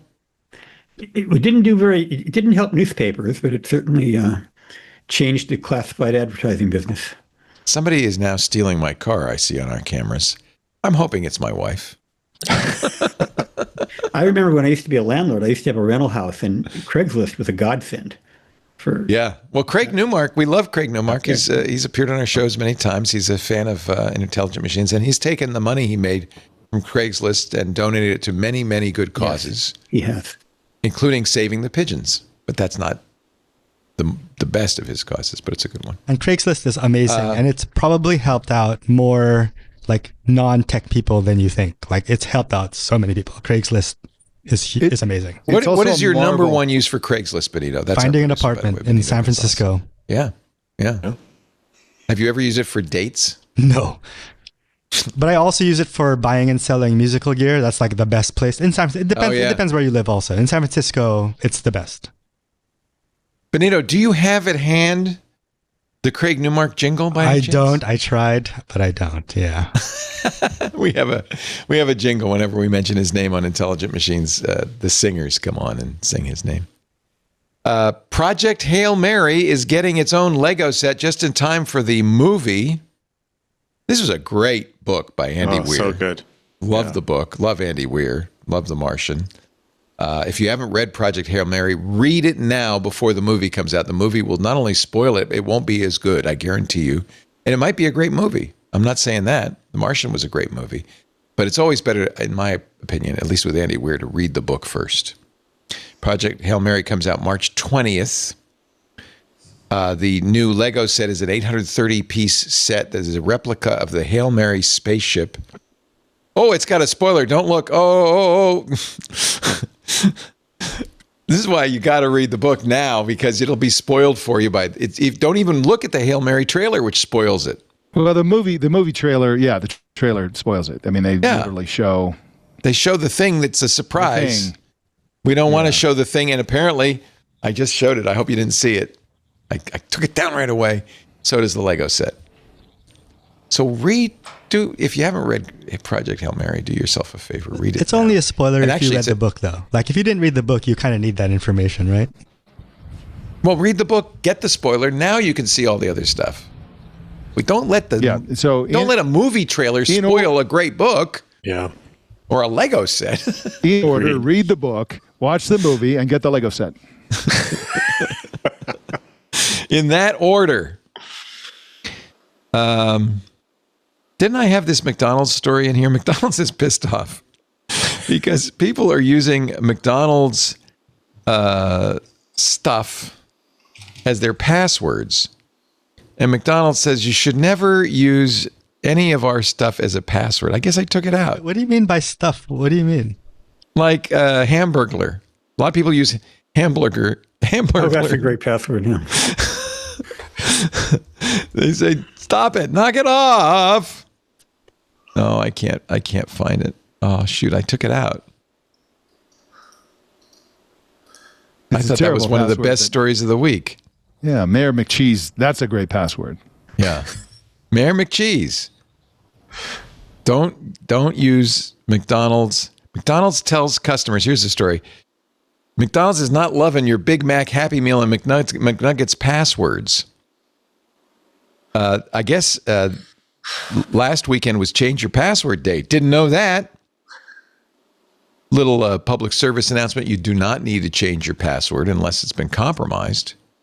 And any good password manager, including our sponsor Bitwarden, will tell you if it's been compromised. McDonald's Netherlands took the opportunity last week to tell customers, when it comes to choosing a password that's easy to remember, do not pick the names of our products. According to Have I Been Pwned, McDonald's says Big Mac and its Leet Speak variants were found more than 110,000 times in the compromised password corpus. Also, Happy Meal, McNuggets, and French fries, also common. And it doesn't make it any safer to use the Leet Speak, 1 for L. That doesn't help. You don't get to claim French fries, McDonald's. McDonald's made an ad. This is for McDonald's Netherlands. I don't think we'll get taken down. Why is it in Dutch, though? I don't. This was the ads placed in Dutch subway stations and other spaces saying, do not use chicken McNuggets as a great password. You know what? I know. Obviously it's an ad for McDonald's, right? But it gets you thinking about chicken McNuggets. Yeah. It got you, yeah. It's got you thinking about it. I think that's pretty funny. February 1st was Change Your Password Day. Yeah. Update your password. Don't use chicken McNuggets with Leet Speak as your password. It's like a bad idea to have a password day, change your password day. Like that means that a great day for people to watch your traffic, right? Yeah, do not change your password unless you think it's been breached. If you have a really good long password, keep it. The problem is when people change their passwords, they tend to change them for something they can remember. Right. And that's not an improvement. I have ones that I can remember, but they're it's an algorithm in my head which helps me remember. I do song lyrics, things like that. Ooh, now I'll have to know your favorite songs and break into your account. I'm more clever than that. Okay. Yeah. Poems. I like poems. Yeah. Anything that I could say in my mind. Another one that I don't use, but people recommend is if you do the first letter of the last name of every president of the United States, capitalizing the Republicans. You want what you want is a long password that you can recreate with an algorithm, right? Well, you wouldn't do all the presidents, as many as you remember.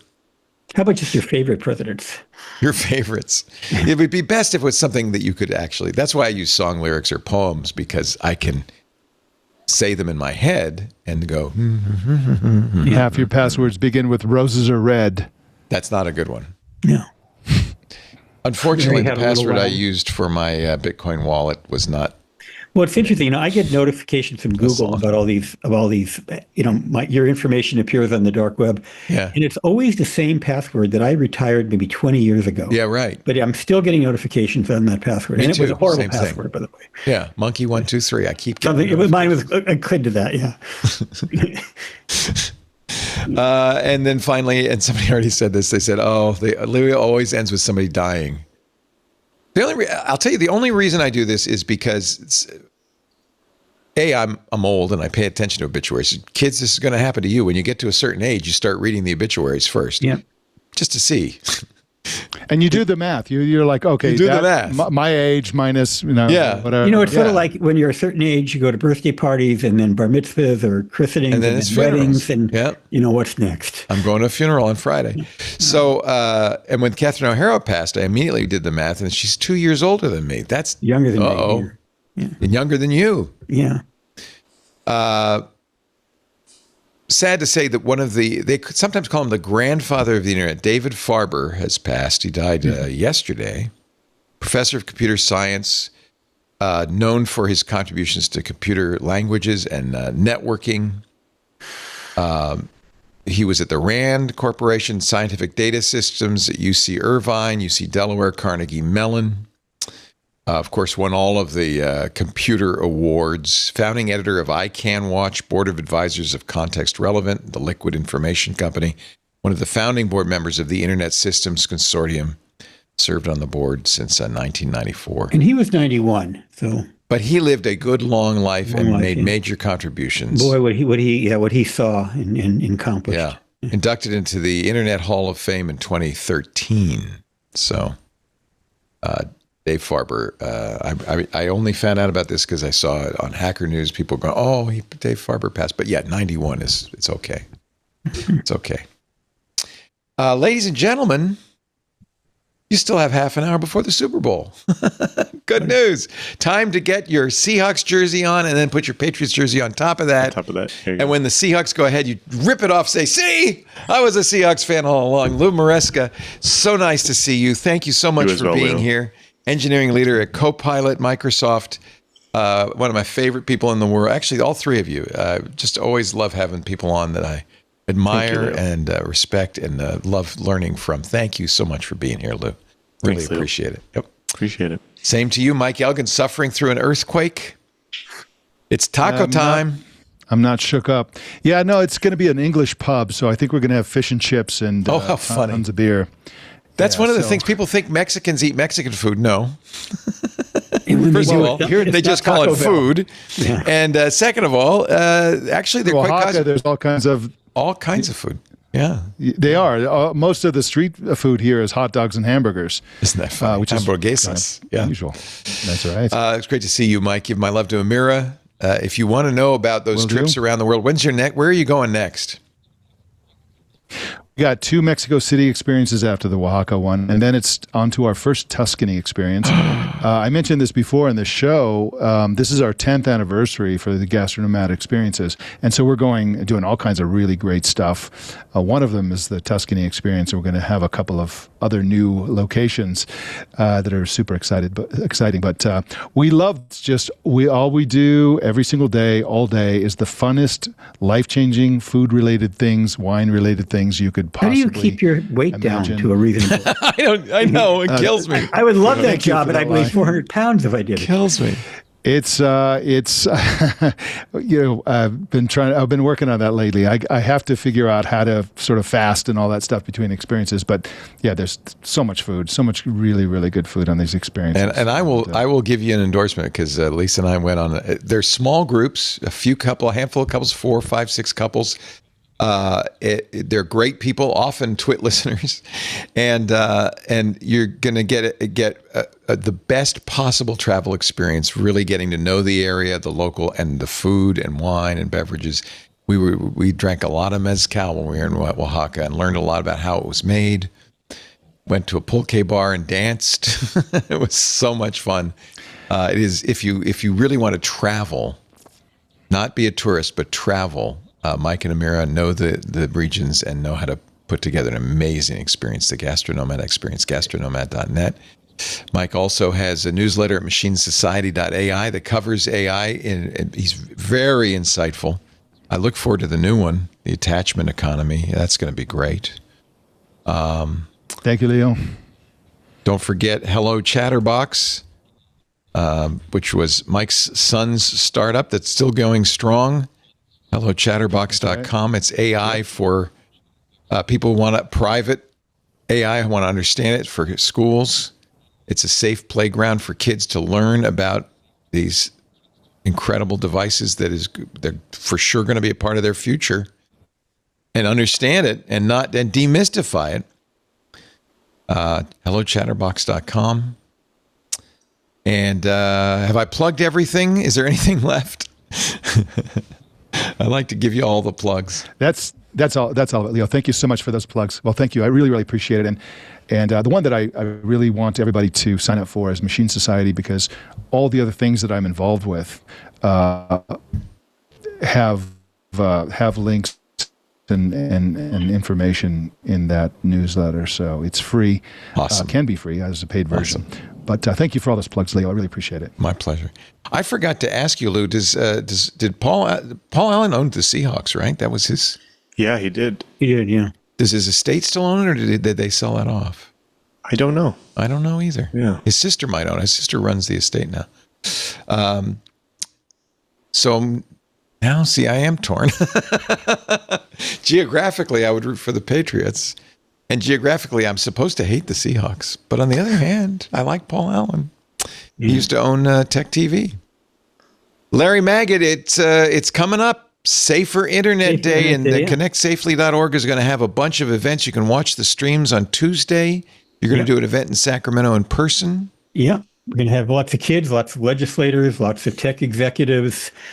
Put the tech executives and the kids and the legislators at one table, and they can have it out and talk about all the things they want to see changed and see what happens. I am going to have to watch that, because this is a debate I'm having internally. I mean, and we have on many of the shows. I mean, I don't know what the right thing is. So, well, it's hard to know. I mean, the internet is, as we've talked about on the show, changing dramatically as we speak, and things that, I've had to evolve some of my views in various ways, because things have changed, and there are new risks. I've been writing about the internet since 1984. I wrote a book called The Electronic Link in 1984.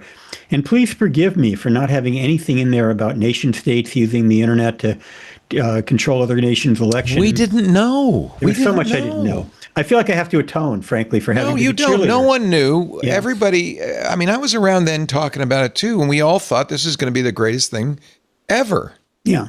And it is in many ways. I mean, and we weren't wrong. It's just we didn't know what hazards would also accompany. We couldn't anticipate some of the risks, but then we couldn't anticipate some of the benefits as well. And I'm still bullish. I mean, believe it or not, despite a lot of things, I'm still optimistic, and I'm still, every day I log on and do productive things that I couldn't have done for the first 50 years of my life. And, and I'm happy about that. But imagine your life without the internet. It's not. Hard to believe. Well, it's happened when the internet goes down. When my the other night, all of a sudden Netflix started buffering, and I had to reboot my modem, my router, and I had no connectivity for 10 whole minutes. I didn't know. How did you survive? There'd be no Twit without the internet. That's for sure. Yeah. I would probably be working at some dingy radio station somewhere.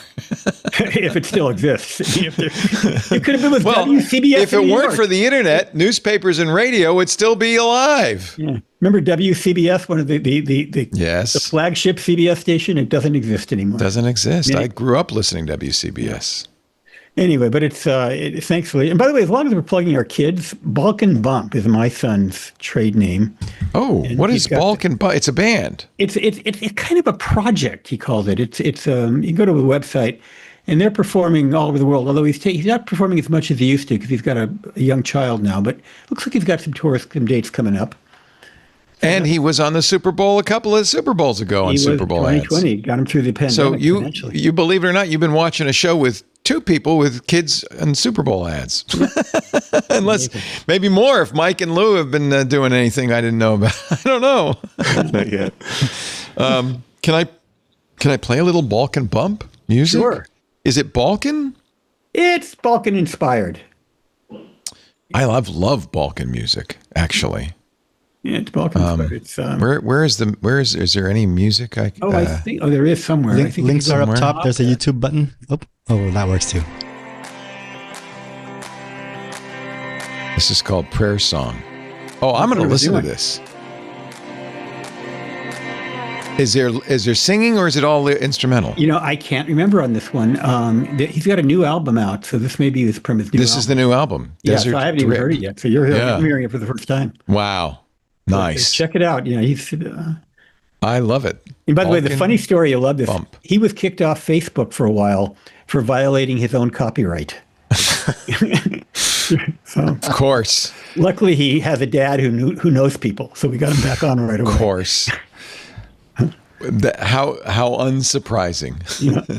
Thank you, Larry. Thank you, Leo. We had Larry, Lou, Leo, and Mike on this show. Thank you, guys. Really appreciate it. A special thanks to our Club Twit members who make this show possible. Lisa just told me this month, Club Twit members supported us 33% of our operating expenses. 1/3 of our operating expenses came from the club. That really tells you something. Without you, we would not be able to do what we do. So thank you. And if you're not a member of the club, I really want to encourage you to join twit.tv/clubtwit. You get ad-free versions of all the shows, access to the Club Twit Discord, which is a great hang.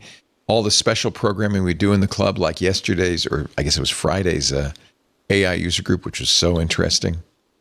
Twit.tv/clubtwit. Please, we'd love to have you in the club. I'd love to see you at Club Twit. We do Twit. Go ahead.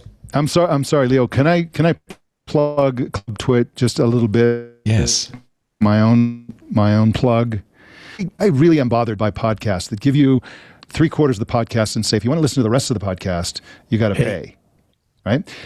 What you're doing with Club Twit is you're giving everybody all the podcasts, right? And if you join the club, you're supporting it. There's some unique programming and so on, but this is the right way to do it. So one of the reasons to support Club Twit is because you want to reward the podcasters who are monetizing in the right way, not in an exploitative way, not in a kind of a negative way like so many of the podcasters are doing. And so you should reward the good podcasters. I appreciate that. Yeah, I never wanted a paywall. I really believe that what we do should be available to everyone for free. And it is free. It's ad-supported for free.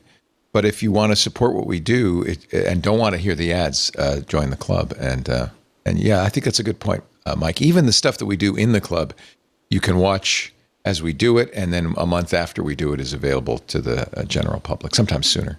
So yeah, that's a thank you. I appreciate that.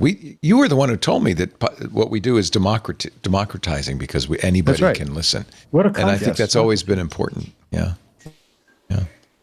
Thank you, Mike. Appreciate it. Thank you all for being here. We do Twit every Sunday. Normally it's 1400 Pacific time, 17 East Coast time, 2200 UTC. You can watch us live, club member or not. If you're in the club, you can watch in the Discord. But even the club members often watch on YouTube or Twitch or X or Facebook or LinkedIn or Kick. We're on all of those live, chatting with you live on all of those. After the fact, on-demand versions of the show, audio or video available at the website, twit.tv. There's a YouTube channel with the video. Great way to share clips. If you would, that'd be great. Tell the world about the best technology podcast in the world, in my humble opinion. There's also, of course, it's a podcast. So there's the opportunity to subscribe, and it's free. I hate the word subscribe because it sounds like you pay for it. No, it's free. Just pick up a podcast client. Apple's is fine. Pocket Cast, Overcast, there's many of them. and subscribe. That way you'll get it automatically, audio or video, the minute we've polished it up. Thanks to our technical editor and producer, Mr. Benito Gonzalez, Kevin King, who does the editing. Thanks to all of you for joining us. We will see you next time. Another Twit is in the can. Go Patriots. Bye-bye. Go Seahawks. This is amazing.